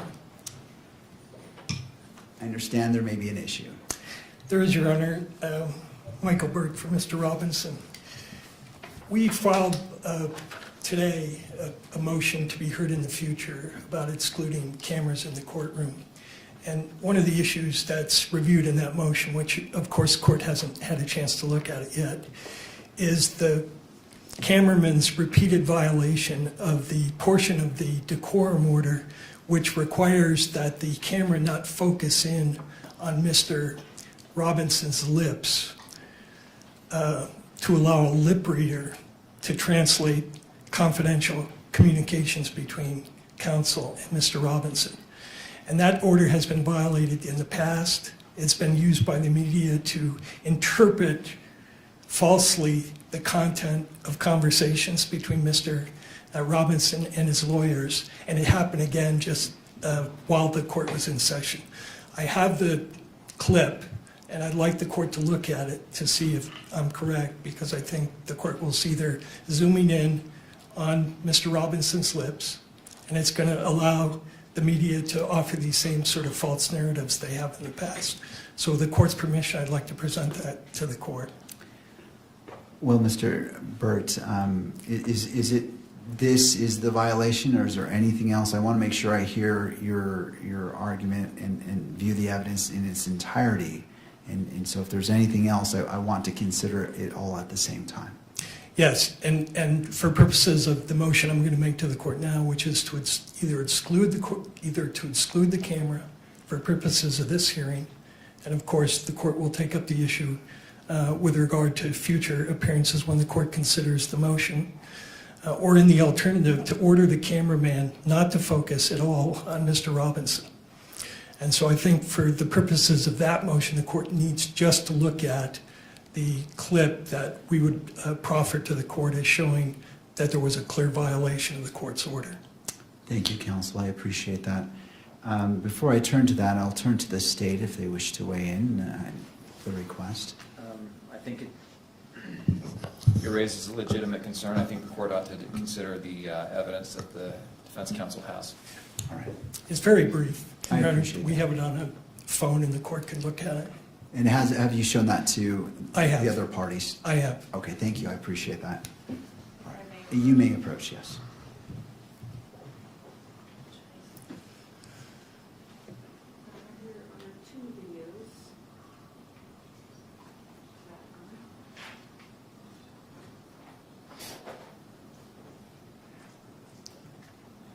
What is the length of the first video?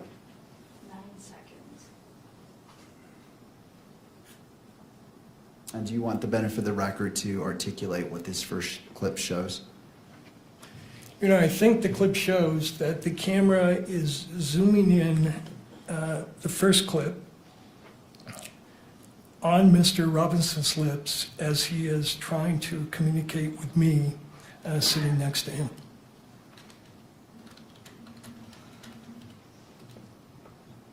Thank you.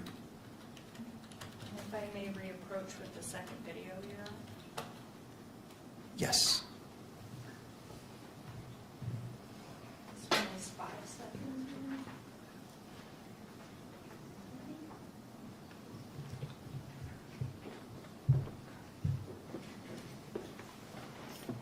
That looks like.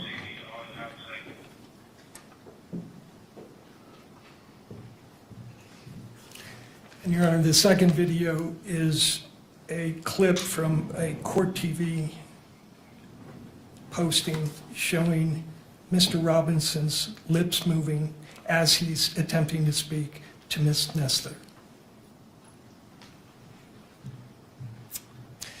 And Your Honor, one last thing I'd like to add if I could, which is I think the court very correctly and very cautiously admonished the cameraman about your December 23rd order before this hearing began.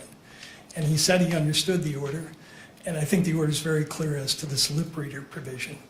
And I can elaborate further why it's damaging, but I think it's obvious to the court if the media is allowed to interpret the conversations between counsel and his lawyer, it creates all sorts of problems in terms of Mr. Robinson's right to a fair trial.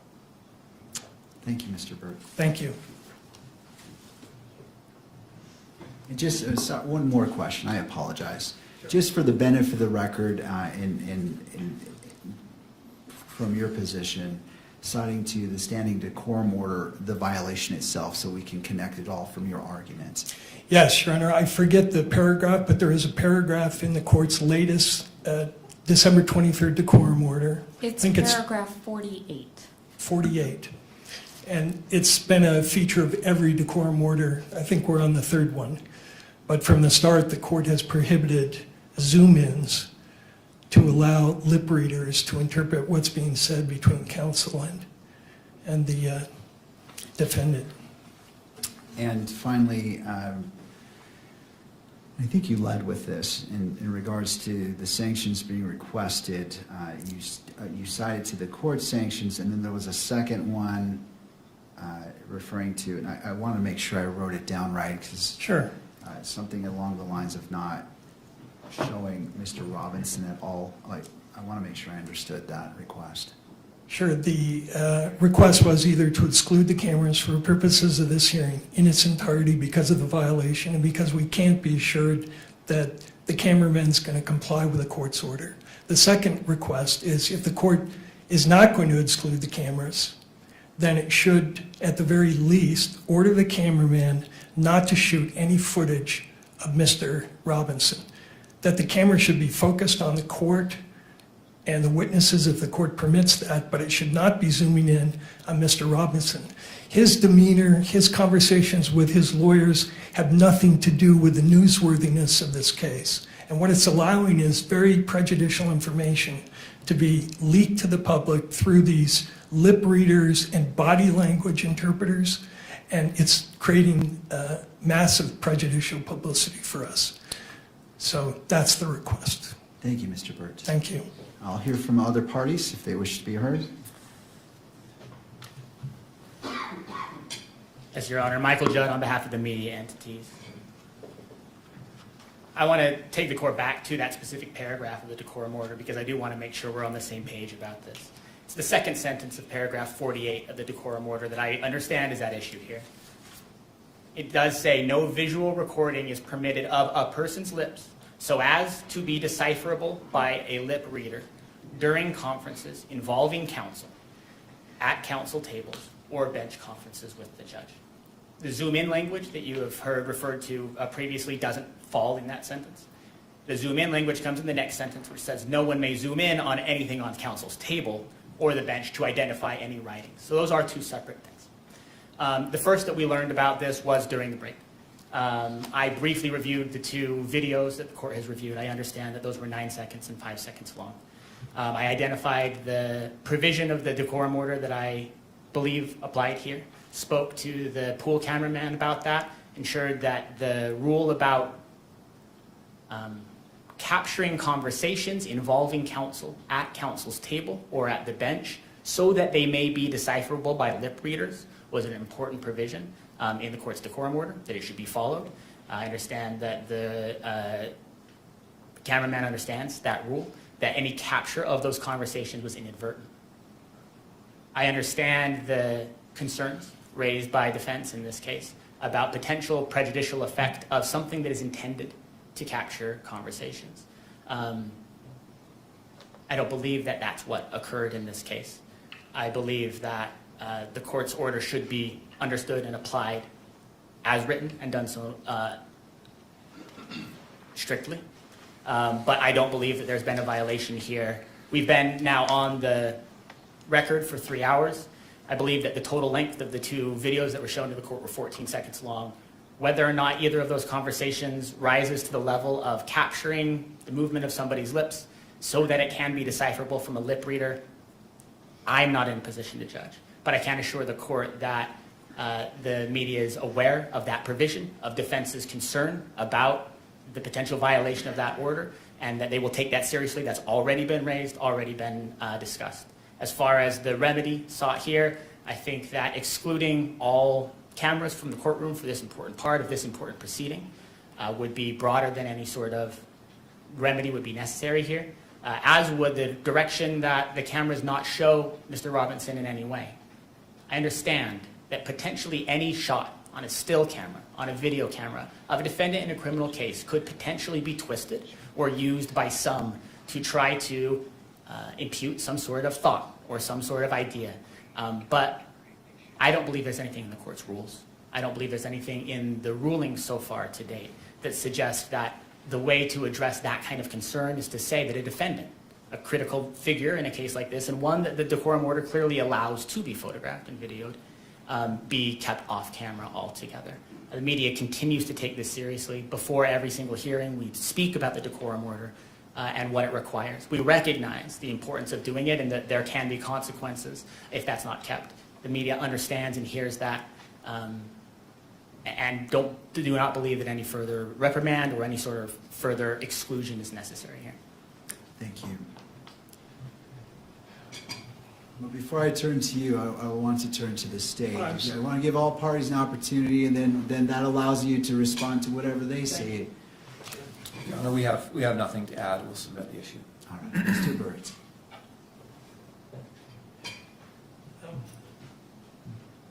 Judge, the problem with that explanation, that's the same thing they said last time, on December 11th. And on December 11th, there was a same violation. Lip reader. I can pull up for the court what the electronic media did with the prior violation. They hired a lip reader.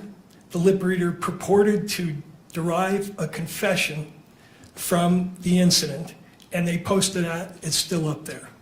So it's great that they apologize, but once this kind of damage is done, it is irreparable. And we can't continuously have violations where the media gets up and does this mea culpa, and they just continue to do the same thing. And I point out to the court, this is the same pattern that happened in the Korberger case that's discussed in the motion we filed today. And eventually the court there had to order that all coverage of Mr. Korberger's face was prohibited. And we attached that order to the motion that was just filed with the court. And I understand the media's desire for dramatic coverage. I understand how they want to incriminate Mr. Robinson, but that process is supposed to happen in a trial, not in the media. And it's a serious violation. It's one that the court should not just blink away and say, I accept the apology, especially after the court was so clear this morning.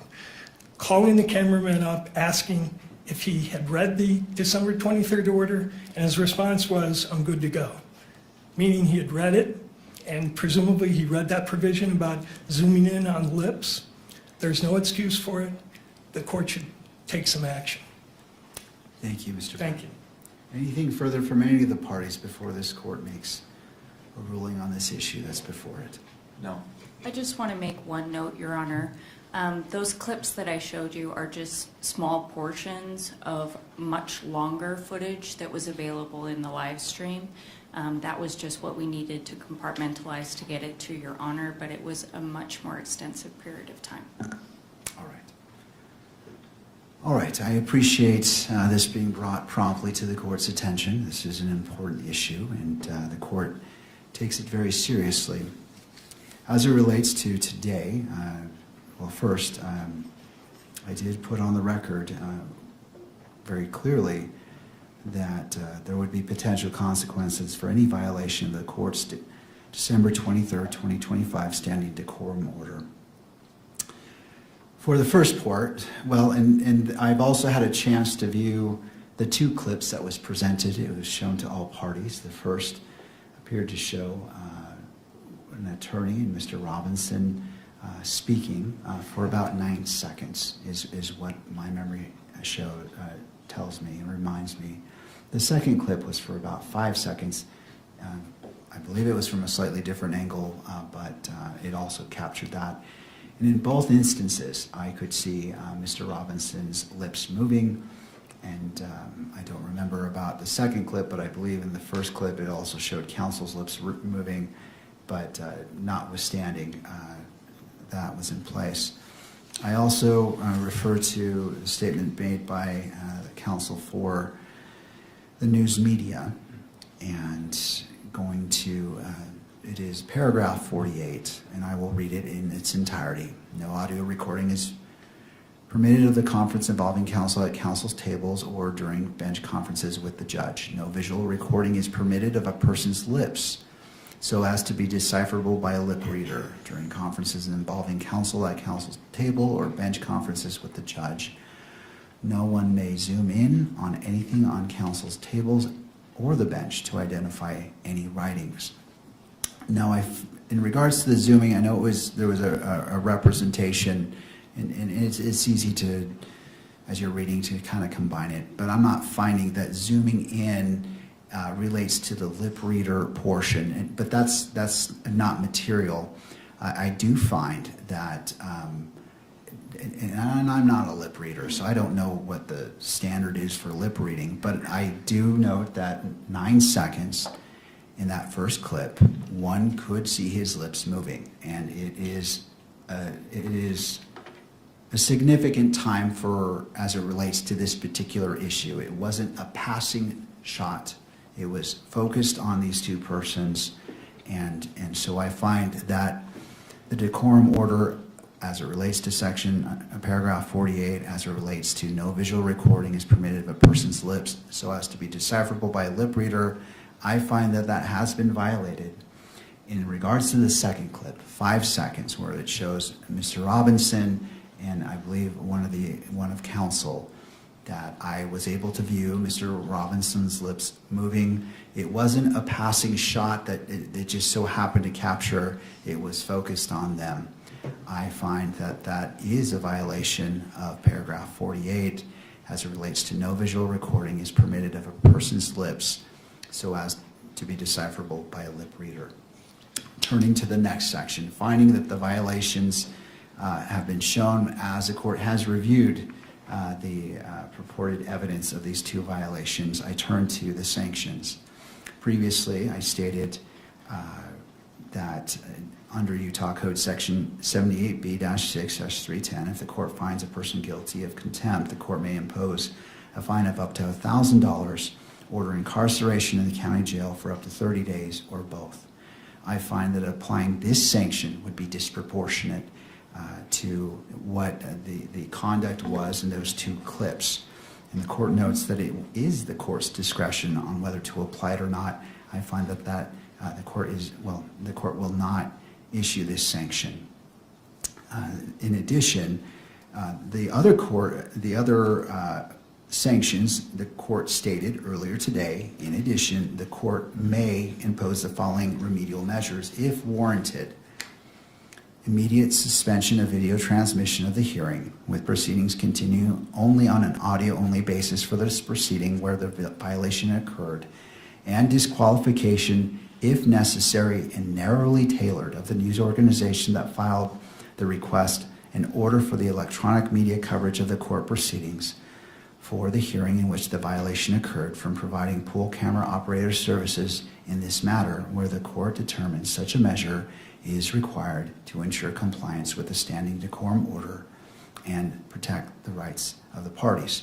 The court also stated that before making a decision, it would allow counsel to make argument or statements, in which the court has done, and that the court's actions are not intended to have a chilling effect on the open and transparent courts or on responsible news gathering, and that the court is fully committed to the presumption of open proceedings under the applicable rules.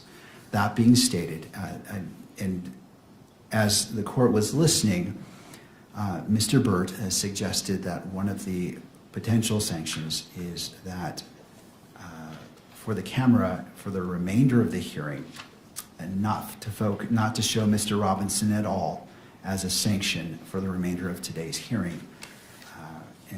And so the court considered that as well. This court does not wish to make a disproportionate decision on the actions, and it does note, it does not minimize the violation. Therefore, this court will take up the suggestion by Mr. Burt that during the remainder of this hearing, that the camera shall not photograph Mr. Robinson at all. And that will be the sanction of this court. I will allow pool camera operator to reposition the camera to adhere to that. Well, first, sir, I'm going to ask you to come forward because I want to make sure that's even a possibility. And again, I don't mean to put you on the spot. I'm simply, I don't want to set anyone up for failure. I don't want to make an order, and if it's not possible, then further sanctions could apply. And I recognize that it wasn't your anticipation to be on your own camera. But as it relates to not showing shots of Mr. Robinson for the remainder of this hearing, what are your thoughts? I can do that. From where I'm positioned now, I can shoot this lectern, I can shoot the bench, and I can avoid the attorney tables altogether if that is what is desired. All right. Do you need to do any repositioning of the camera to accomplish that? And I'm willing to give you that time to accommodate that. I just, again, I don't want to set you up for failure given what's happened. And so what are your thoughts? No, I think the position I'm in, I am okay to avoid the attorney tables at this point and just shoot, this forward part of the courtroom. All right. Thank you. Thank you, sir. All right. Turning to the parties, any clarification needed about the order of this court and the sanction that is imposed? No, Your Honor, I only have one. It sounds like this issue is specific to video coverage and that the order not to take any imagery of Mr. Robinson would not apply, for example, to the still photographers. Do I have that correct? Well, I'll hear from the parties before I offer that clarification. Do you wish to weigh in on that issue?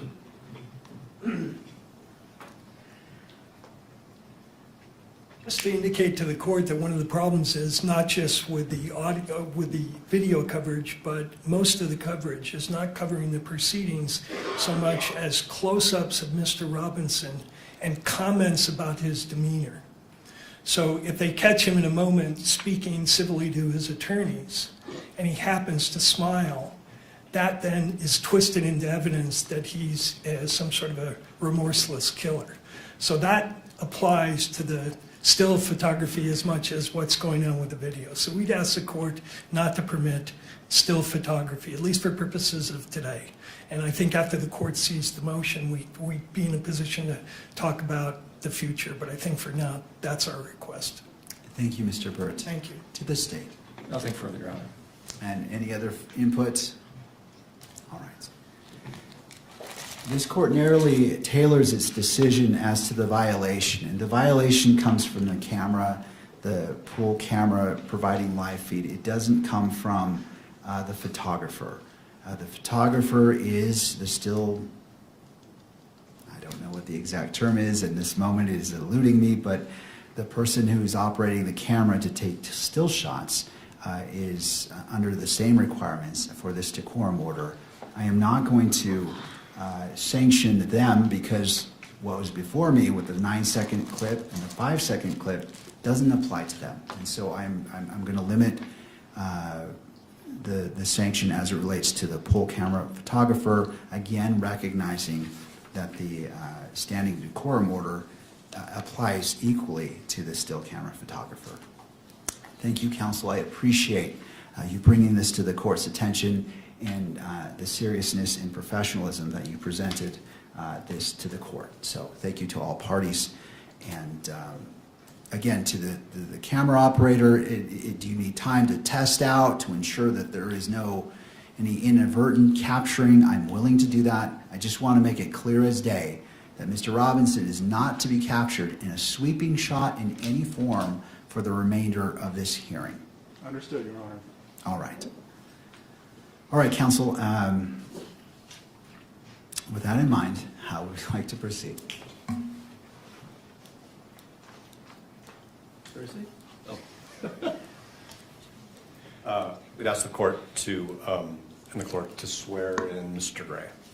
Mr. Gray, if you would approach and stand before the court clerk to be sworn in. You do solemnly swear that the testimony you're about to give now before the court will be the truth, the whole truth, and nothing but the truth, so help you God. Thank you. You can sit. Mr. Gray, if you'd like, have a seat. Usually we have water bottles. If not, there's one right here. All right. And Mr. Gray, I'm sure you've heard this before, but if you could position the microphones close to you, just to ensure that the record picks up your testimony today. Thank you. Mr. Novak. May I proceed? Yes. Thank you.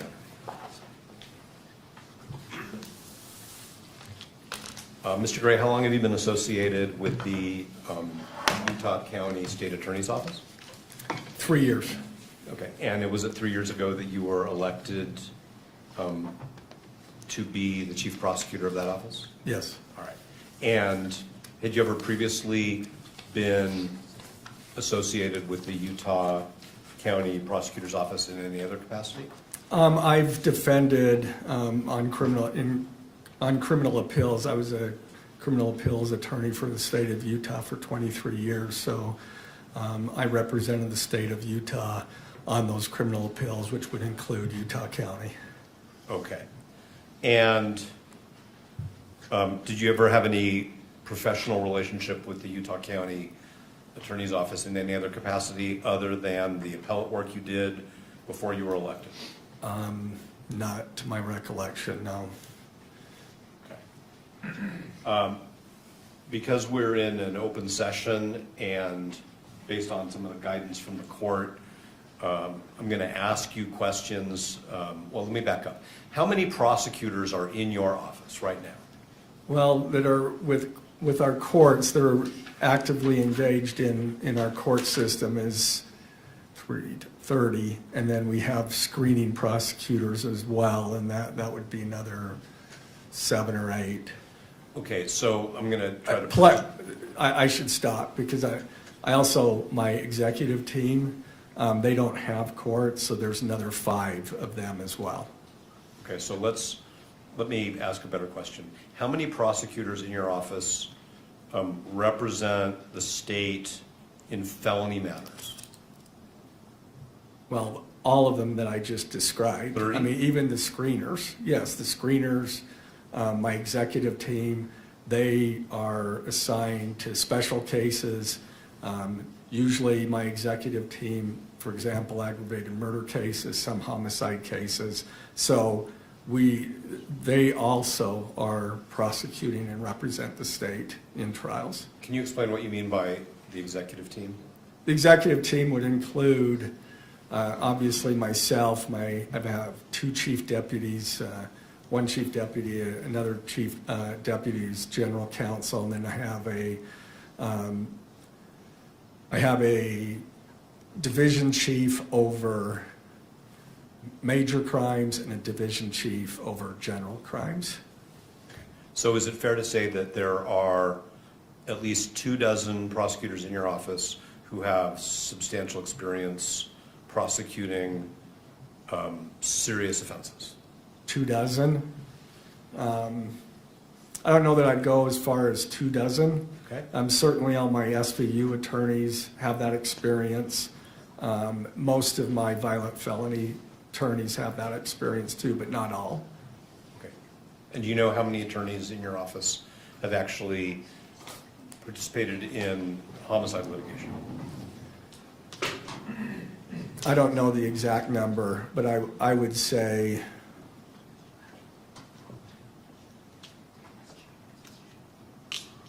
maybe 15. Okay. But I guess I should clarify, not all of them have the experience in aggravated murder cases. And that's why we specially assign those attorneys. Understood.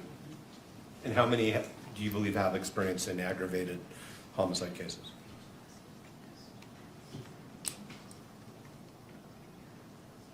Probably 7 or 8. And are all 7 or 8 assigned to this case? No.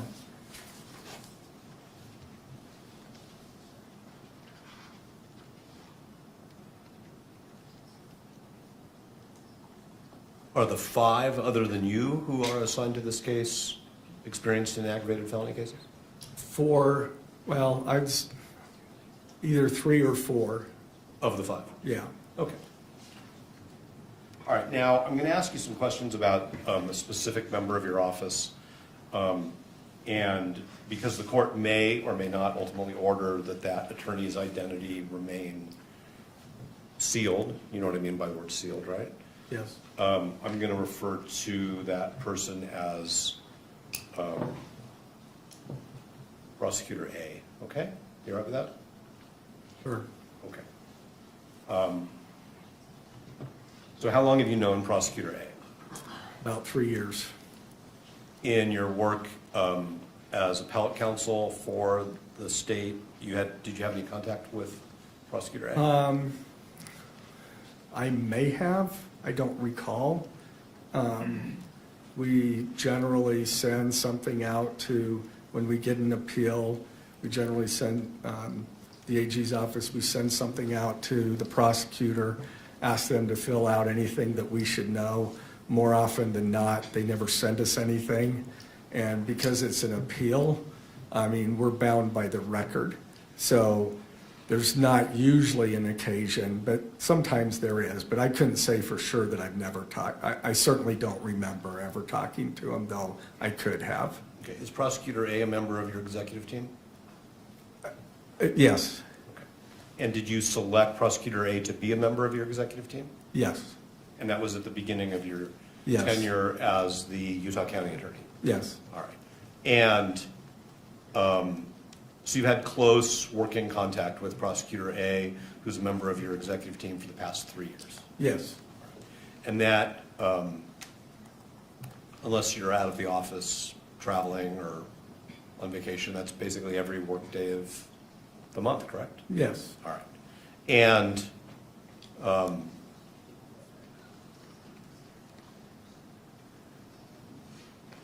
have you met members of Prosecutor A's family? Ever? Let's just start with ever. What's that? Ever. Have you ever met members of Prosecutor A's family? I have met his wife. Okay. I don't know if I've met his kids.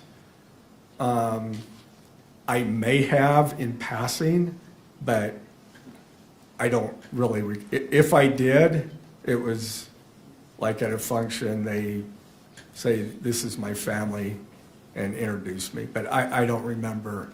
Have you socialized with Prosecutor A and his wife? I think we went out to dinner once after a conference in St. George with some other prosecutors and their wives. Okay. Have you ever been to Prosecutor A's home? No. Has Prosecutor A ever been to your home? No.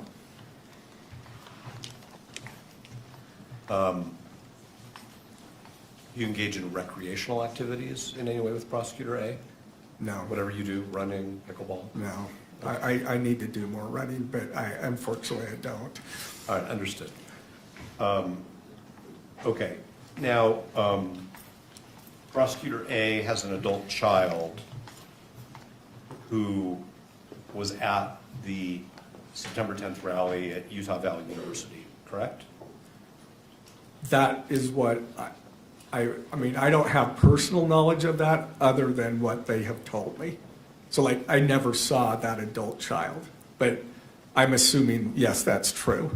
Okay, but on September 10th, 2025, at the moment that Mr. Kirk was shot and ultimately died from that shooting at Utah Valley University, you were in Davis County, right? Yes, I indicated in the motion that it was Ogden, but it was actually Layton. So it was Layton. Layton? Yes. Okay. And I think that's Davis County. All right, that's what I thought. And Prosecutor A was with you? Yes. Okay, and isn't it true that while you and Prosecutor A were in Davis County, you learned from Prosecutor A that one of his adult children was at the rally and was texting him about their experience? Yes, I mean, we had just broken for lunch, and he showed me the text, Charlie Kirk got shot. And that was a text that he showed you was from one of his children, right? Yes, And you knew at the time that it was a text from one of his children, right? yes. What did he say to you? So I'm talking about Prosecutor A. He said, look at what my child just showed me. And that's about it. And then he said, you know, I should be getting down to UVU. Okay, and then he left. Yes. And he, as far as you understand, he drove down to UVU. Well, he drove towards UVU, yeah. He drove in the area. Okay. Ultimately, I met him, and then we drove together to UVU. Okay, so you, according to the pleading that you, and you authored the pleading that was filed. Yes, I did. Okay, so that, for the court's benefit, that's the state's opposition to the motion to disqualify. You Yes. authored that, correct? Yes. All right. And in it, you said that 10 to 15 minutes after Prosecutor A left the event that you were at in Davis County, you left. Yes, Did you also head in the direction of UVU? Yes, Okay, and then you and Prosecutor A met up somewhere? yes. And then traveled to UVU together in your vehicle or in Prosecutor A's? I guess there's a third alternative, which is you met somebody else and traveled with them. No. I don't remember whose vehicle it was. All right, did you talk to Prosecutor A? It was my vehicle, I'm pretty sure. Okay. So, And was that just about logistical convenience, like let's just go in one car, or was there Yeah. some specific reason? yes, no, that was no other reason. Okay. And on your way to that, what I'll call the meeting point, Uh-huh. did you have any conversations by telephone with Prosecutor A? Well, yeah, because we needed to meet. He left. I thought I would get some lunch first before I went to the command post. I got about halfway through that and said my mind was not on it. I needed to go to there. And so then we called.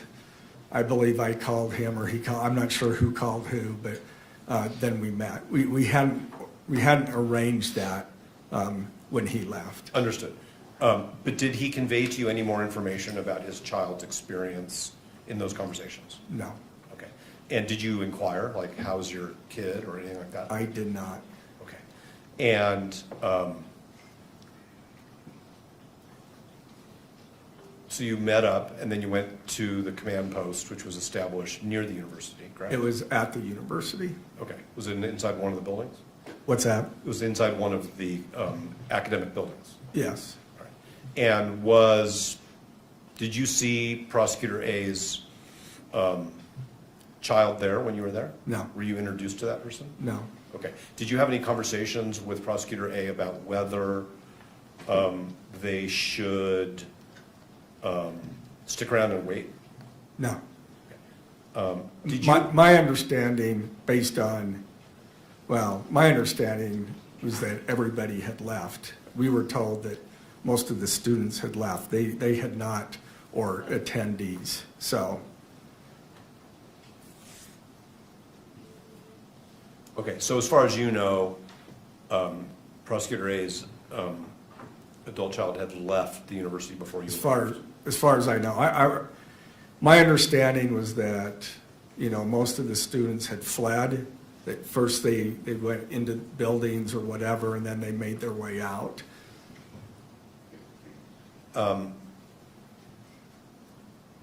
You are aware, I'm sorry, that's not a question. Give me a second, Your Honor, if you would.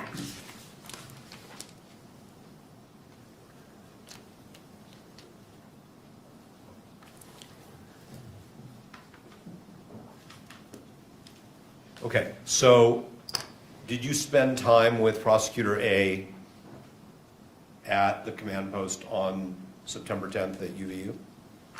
Yes, we were going different places, but there would be times that we would meet up. But off and on is all I can say. Okay. And did there come a time, either on the 10th or shortly thereafter, where he provide you with some information about how his adult child was doing, having been at this? You know, I don't remember him ever saying anything about that, and I never asked. I probably should have, but I don't remember any conversation regarding his child.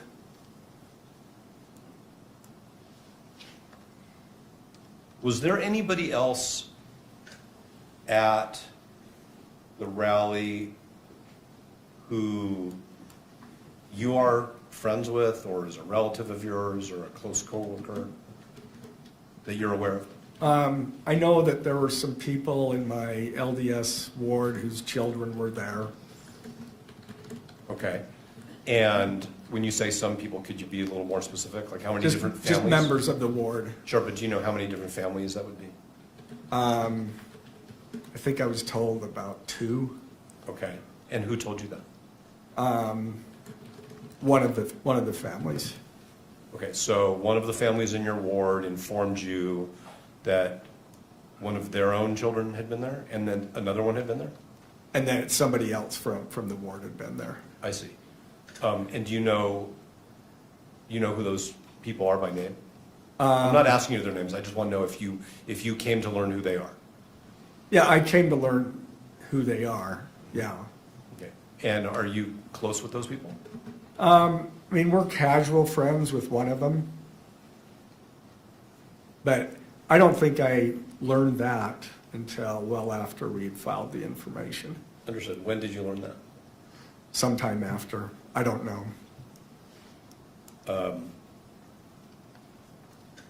So the information was filed obviously in mid-September. Yeah, just in 6 days, so. Right. Okay. And do you know, like, if you saw the children of the families in your ward who you understood were there, if you saw them on the street, would you recognize them? I would recognize at least one of them. Did you ever have any conversations with them or their parents about their experience? I tried to stay away from that, other than they told me that the one was doing just fine and the other one was shook up. Okay. And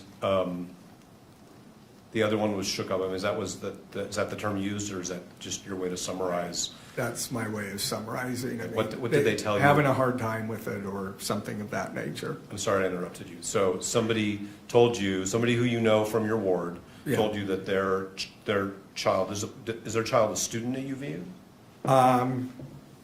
Probably. I mean, they're young adults, so I'm assuming that. I really don't know for sure. Yeah. And I think what you said is that they told you that their child was having a hard time with it. Not their child, but the other family's child. Other family's child. Yeah. Okay, so it was like a second-hand thing. Yeah. Okay. And do you know if either of those young people who were at the rally, well, I'll put it this way, do you know where they were in terms of in what I'm going to refer to as the amphitheater area? I have no clue. The one who was having a hard time with it, did you share that information with the prosecution team? I may have. I don't remember. I may have in passing. Did you ever suggest to any of the law enforcement officers that that person be interviewed because they were impacted by what they experienced? No. We don't interfere with the investigation. We try to assist. But law enforcement, they identify who they want to locate and who they need to interview, and I leave that to them. Did the person giving you this information, so this is another adult in your ward, tell you more specifically about what their child and the other child actually saw and experienced? No. Okay, so you don't really know much more about where they were, what they saw. All you really know is one of them was having a hard time with the experience that they had. Yeah. Okay. I understand you said that you don't interfere with law enforcement, but if you learn, even if it's somebody you know through your community, that somebody has suffered some emotional harm as a result of a criminal act that you are responsible for prosecuting, that's not information you would give to an investigator so that they could determine whether or not, so that they could go interview that person? I didn't consider that as really relevant to the investigation, so no.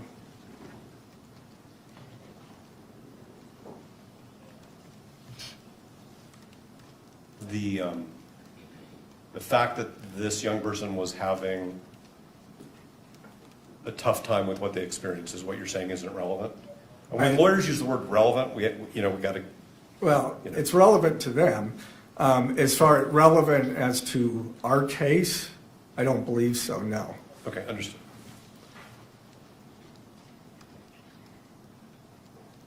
Now, there was a point in time in October, I think it was October 20th, where Prosecutor A sent Mr. Robinson's counsel an email disclosing that his adult child had been at the rally, providing us with some information.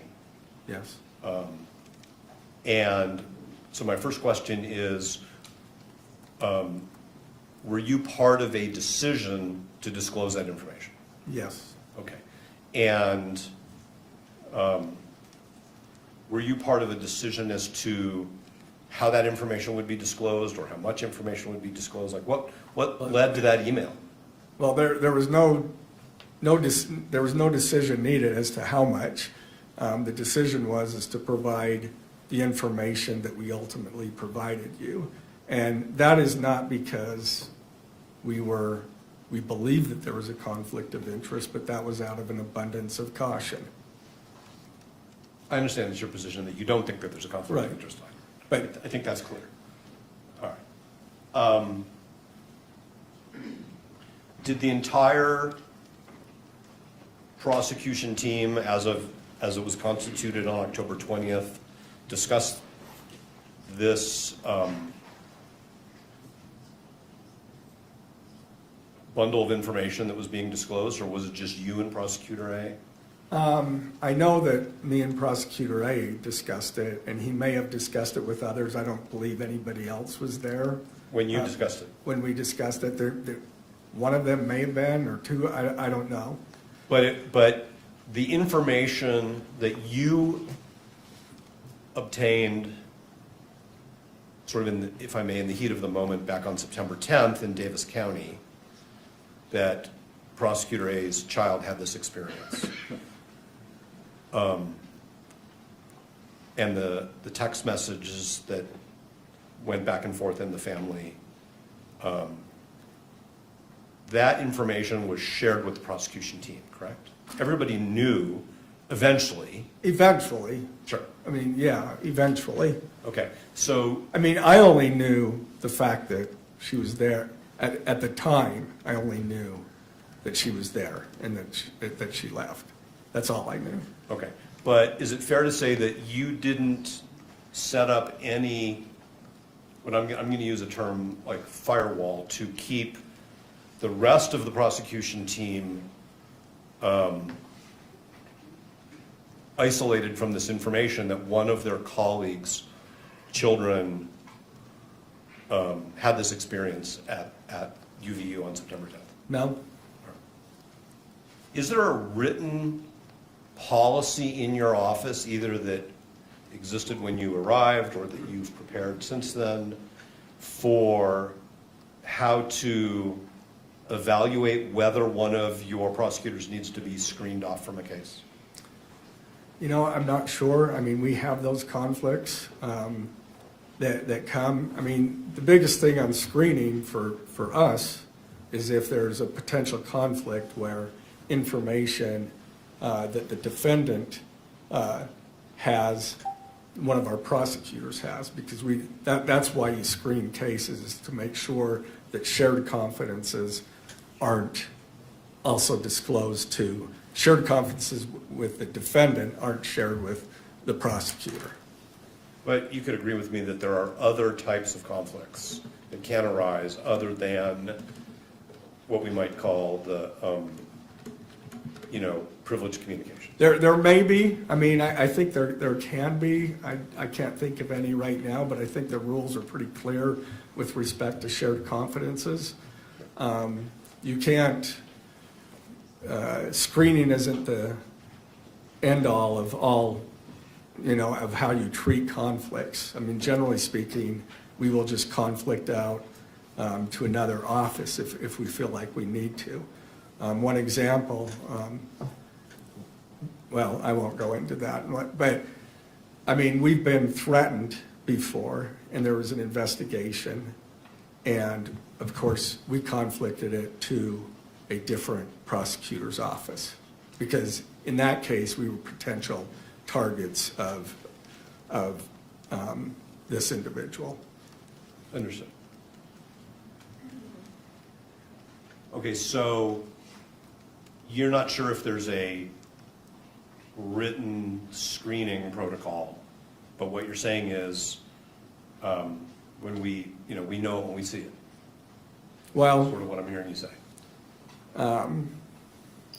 Sometimes we do. Sometimes I've had attorneys that felt like they couldn't talk after they've been conflicted out to at least know the victim, but notify the victim that that we were going to switch the prosecution. But there may be, I just honestly don't know. We keep an eye on those things and rely on our attorneys to notify us when there is a conflict. But you knew as of September 10th that Prosecutor A's daughter attended the rally, correct? Was in the crowd, correct? Yes. Heard a shot fired, correct? That, at that moment, I don't know that I knew that. Yeah, but you know it as of today. Sure, I know because it you now. read their affidavit. Sure. Which says that. Well, I knew it. I knew it once all of that information was disclosed to me. Okay. And that they had to, with many, many, many hundreds of other people, run for cover and get out of the open space where they were, correct? Yeah, I don't know that they had to, but that's what they did. Well, you've seen the video you've probably seen many videos of that day, right? Yes. And weren't there law enforcement officers basically directing everybody to leave the open space so that they could I don't know that I remember seeing those videos of the students or attendees leaving. I mean, I know that they left. I know that they ran away. What we learned later is that the shooter left immediately after the shot. So, Right, but at the time of a shooting, you don't know Sure. how many shooters there Absolutely. are, if there's going to be Absolutely. follow-up, Right. if there are explosive devices, like all those things, right? Sure. Okay, so let me ask you these questions about, well, instead of giving you a headline, I'll just ask the question.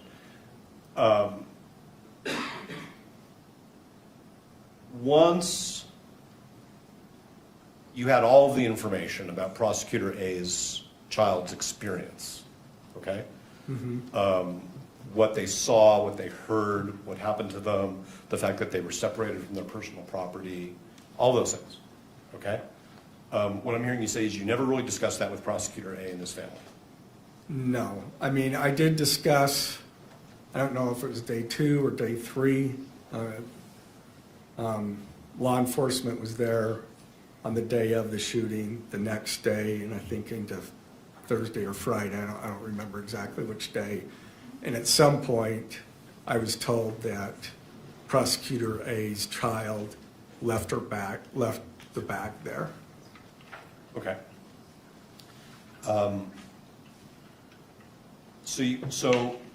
if you never really talked about it with Prosecutor A, about the impact on his child and the family? I didn't say that. Not on the day of, or, I mean, in the intervening time, he reported a couple of times that he talked to his child and said that she was doing fine. She reported to him that she was not having any issues.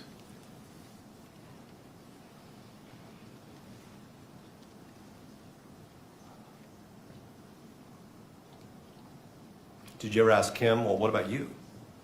I mean, your kid was at this. I didn't. Not that I recall.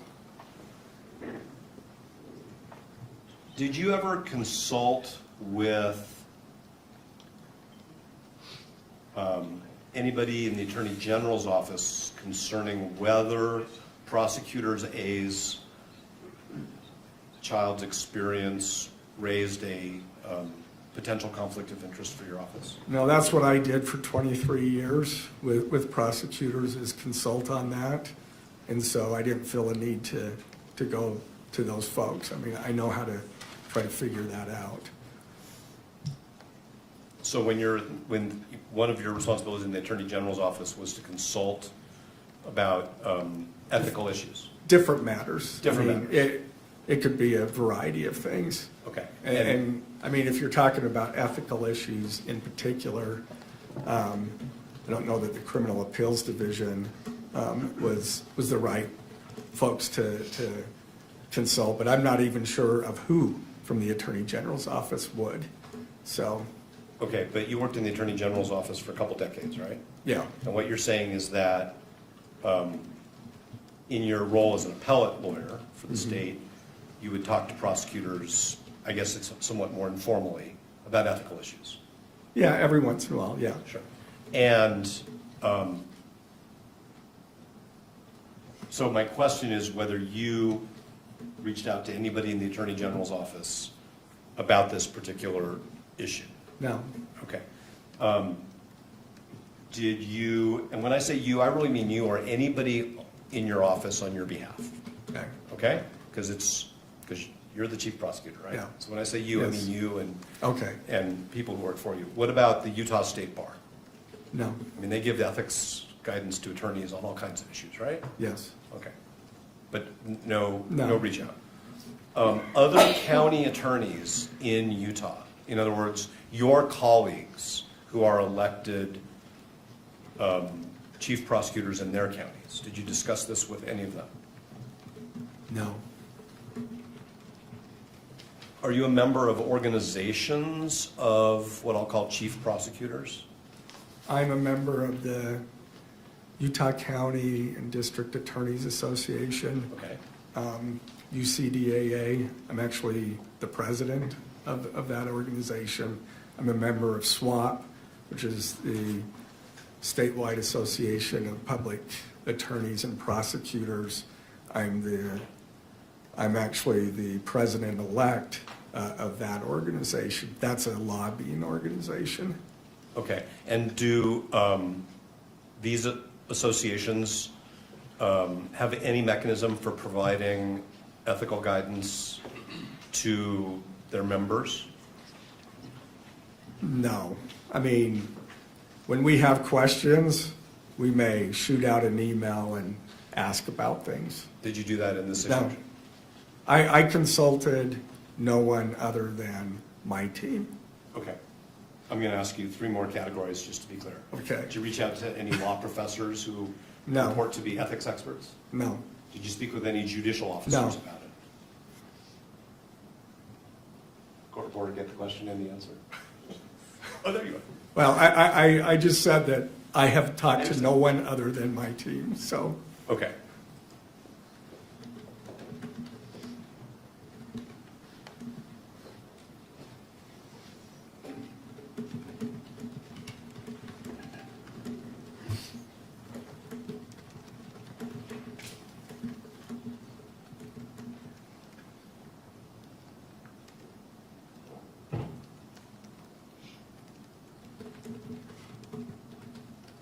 Did you ever discuss with Prosecutor A whether his child should or should not be interviewed by law enforcement? No. Are you aware of any? Maybe, I don't remember. Okay, so that may be important. Do you want to take a minute to think about that? What's that? That may be important. Would you like to take a moment to think about it? I don't remember. I don't think so, but I do not remember.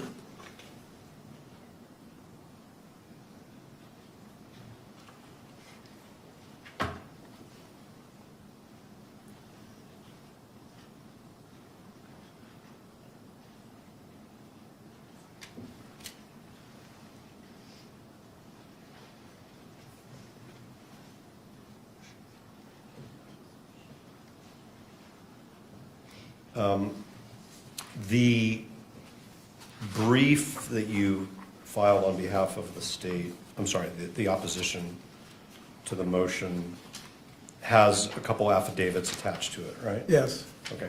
And one of those is the affidavit of Cole Christensen. Yes. And which for the court's benefit in the record is addendum C to the opposition. Special Agent Christensen writes in his affidavit that you and he in mid-December, so that's after the motion to disqualify was filed, Yes. went to UVU and basically conducted some observations and measurements, right? Yeah, he was investigating that part. I did go with him because it involved it doesn't involve trial. It's never going to come out in trial. So I did go there and assisted him. But he also had another officer there so that anything that I did could be corroborated by that officer. Okay, but isn't it fair to say that basically what happened there is you said generally, Mr. Robinson's defense counsel have filed this motion to disqualify. I want to have some measurements done because I want to figure out what risks there were to Prosecutor A's child based on where they were and where you believe the shooter was, right? Yeah, we have very good evidence of where the shooter was. Okay, so I want to... And it was based on Prosecutor A's child indicated where the location that they were, I'll use they, and based on the evidence of where the shooter was. So we wanted to confirm that. Now they didn't know where, obviously where the shooter was, but we wanted to confirm based on, we knew where the shooter was, and so we wanted to confirm that that they weren't in the line of fire. And that was important because that's critical to the state's case, is whether or not someone's in the line of fire. Okay, so there's a few things there I want to try to make sure I cover. And if Your Honor, if there's any point in time where the court or its staff need a break, just tell me, because I can break whenever the court needs that. We'll be taking a break shortly, but I appreciate that. And if any of the parties do need a break, please indicate it as well. I want to be respectful to all parties. Thank you. So the first thing I want to address, Mr. Gray, is that you knew that the defense had filed this motion to disqualify based on the relationship between Prosecutor A and somebody who was at the rally. Yes. And had the experiences that the court has already heard about. And so you basically went out with a law enforcement officer and you did an investigation and took a number of measurements. He did, yes. Okay, but at your direction, right? Because you're the one who's I asked him to do that, yes. Okay.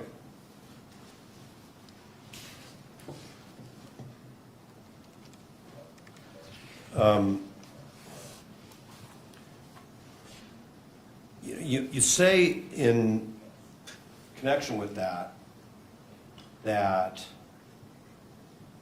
there are some uncontested issues in this case. Yes. That's a term you used in your brief, right? I'm sure that you will tell me where they're not contested, but. Well, every issue is contested, right? I mean, the So state, is it, okay, go ahead. I'm not trying to have a argument because the court reporter doesn't like I to stopped, speak over so each other. I'm not. And I'm bad at that too, and I have been for a very long time. But your measurements as documented in Mr. Christensen's affidavit, Special Agent Christensen's affidavit, are of things that you say are uncontested, but I just want to make sure. So can I clarify that? I never said that the measurements were not contested. I said what was not contested is the fact of the things that Child A could testify to. That's what I was referring to as what's not contested. Child A, as demonstrated in the affidavit, can testify that Child A was there, that her Child A's location, and what the crowd did, what she did, and then what she ran in. That's what's uncontested. But aren't these also uncontested things which you, contested issues which you seem to suggest to the court are uncontested, and that is that the shooter was on the roof? No, I didn't say that was uncontested. I said what she could testify to is uncontested. And if there was something different than that, that's certainly what I meant. I understand that all those other things could be contested.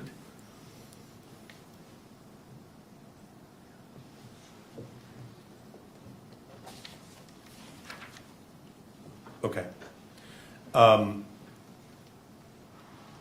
You've made yourself a witness to evidence that you've used to try to advocate to the court that there's no conflict of interest, right? I mean, you basically, even though you're representing the state, you went out and you participated in a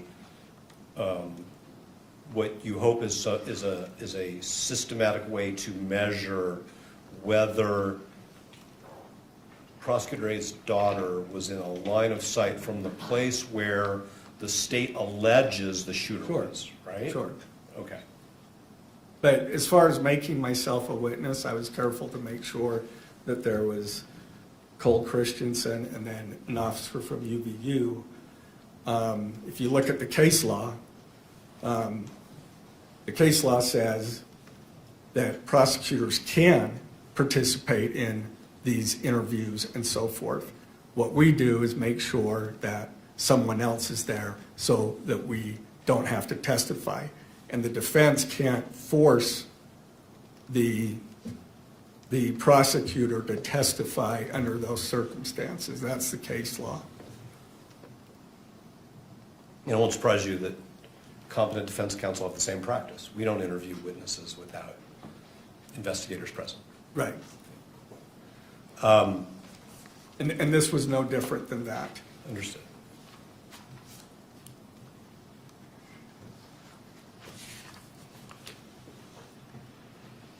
Okay, I do want to address another aspect of this line of fire situation.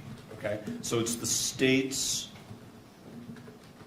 theory of the case, if I may, that the shooter was on a rooftop, correct? Yes. Okay. And what's the name of the building that the state believes the shooter was on? I don't recall. Okay. And so these measurements that are in Special Agent Christensen's declaration, you're saying were designed to basically, if I may, I'm not trying to put words in your mouth, rule out whether the child of Prosecutor A is in some ways a victim of this incident? Not as far as a victim. We already understood that based on where the buildings were, that the child was not in that line of fire, but we wanted to provide the measurements for this motion. So what is the significance of the measurement? What is the significance of whether the child of Prosecutor A was or was not in a physical position where they could have been shot? What is the significance? The aggravator, as you know, is that we're alleging that when the shooter killed Charlie Kirk, that he placed others in grave risk of death. And so anybody within that zone, if you will, was placed in grave risk of death. Okay, and so you've now gone out and you've done these measurements from the place where you believe the shooter was, and anybody who's positioning at the rally, there's no line of sight, you're basically excluding all of those people from being among those referenced by that aggravator. That's our understanding. We'd have a very difficult time proving that others beyond that point were also in that line of danger. I mean, we could, I guess, we could make the argument, but that would be difficult to prove. And so is it your position that because this adult child would not fall within the category of people to whom the aggravator applies, there's no other connection between those people and the prosecution? Not the crime. I mean, again, depending on whether, again, I rely on law enforcement to provide us with whether they have something helpful or not. We were able to determine based on what the prosecutor's child, there was nothing useful. There was no need to provide anything. I mean, we make those determinations when they provide it to us all the time. Did you work with Special Agent Christensen on his declaration? On what? No. On his no, declaration? I didn't. Did somebody else? Yes. Another one of the members of your prosecution team? Yes. That's generally the practice. Okay. Was it Prosecutor A? No. Okay, now we've also, I should say, you also filed with the court Addendum B to your opposition, which is the affidavit of the child of Prosecutor Yes. A, right? And this person is a young adult who is a student at the university, right, at UVU? Yes. Okay. That's what I'm told.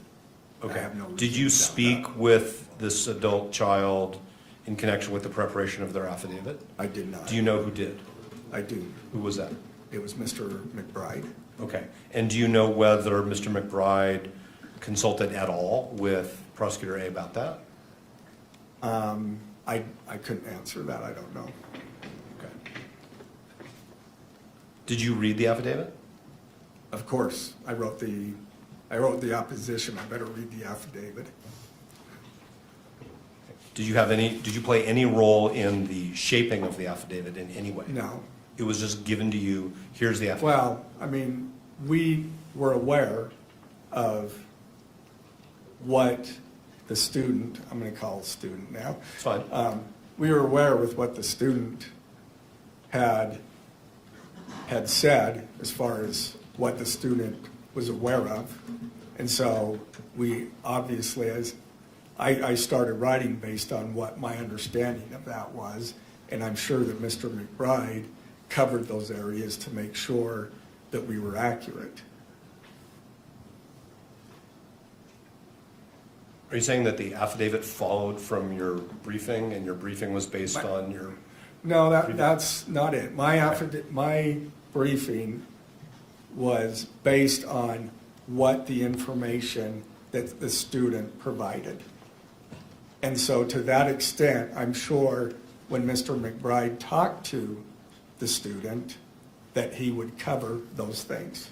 Okay, so what I'm missing is, where did you get the information about what the student experienced if you had not seen the affidavit? That was from the prosecutor that is the parent of that. Okay, so Prosecutor A told you, this is what happened with my kid. Right, I mean, I think that's pretty established. All right, Mr. Novak, this Yes, might sir. be a good time to take a brief break. Whatever works for you. And just, not meaning to pressure you, I'm just trying to anticipate how much more time for questions you have for Mr. Gray, just for housekeeping purposes. It's 4:06 according to this monitor. Oh, that's not right, it's 5 o'clock.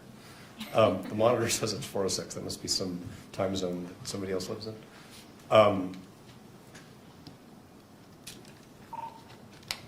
At least another 20 minutes.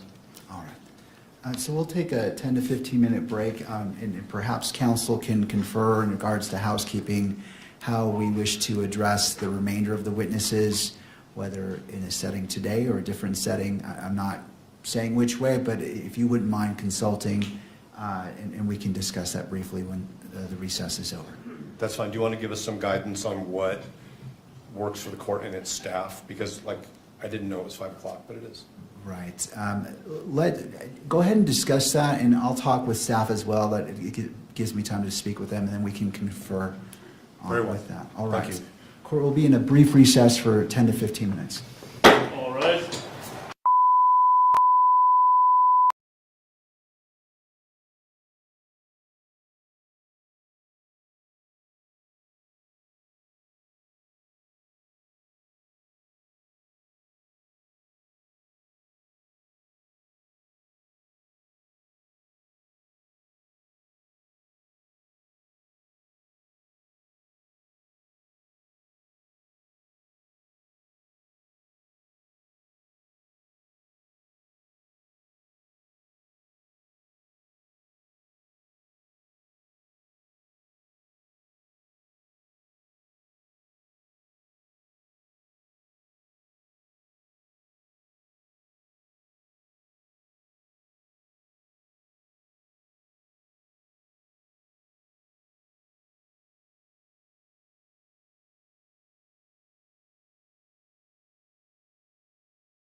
There's actually a consensus among council and Mr. Gray. We discussed this with the court staff who didn't object, that since it's 5:20 on a Friday, we should recess now and reconvene on February 3rd. As previously scheduled, we have a hearing that day, if that works for the court. So that's what we think we should do. All right. And so that was the consensus I was leaning toward. However, I think it may be appropriate to finish out this testimony and be done with that. That way, when we start up, we're starting with a new witness. It's a little bit awkward to break, especially over this space of time, because he won't be able to talk. He'll be on the stand, and he can't talk to anybody about his potential testimony because he's under oath, and he's still technically on the stand until February 3rd, and that could create complications given the nature of his profession and the office. I assume that the state has some questions for their Yes. witness, and then I would. Oh, I see. We're probably an hour and a half adding everything up from now. You know what? You're right. All right. All right. Well, that makes sense. And to all parties, that's the consensus, the stipulation Yes. to the state? All right. Thank you. And Mr. Gray did tell us that he has a flight later this evening, and just for total transparency, Mr. Burt and I have a flight to California, which boards in 2 hours from Salt Lake.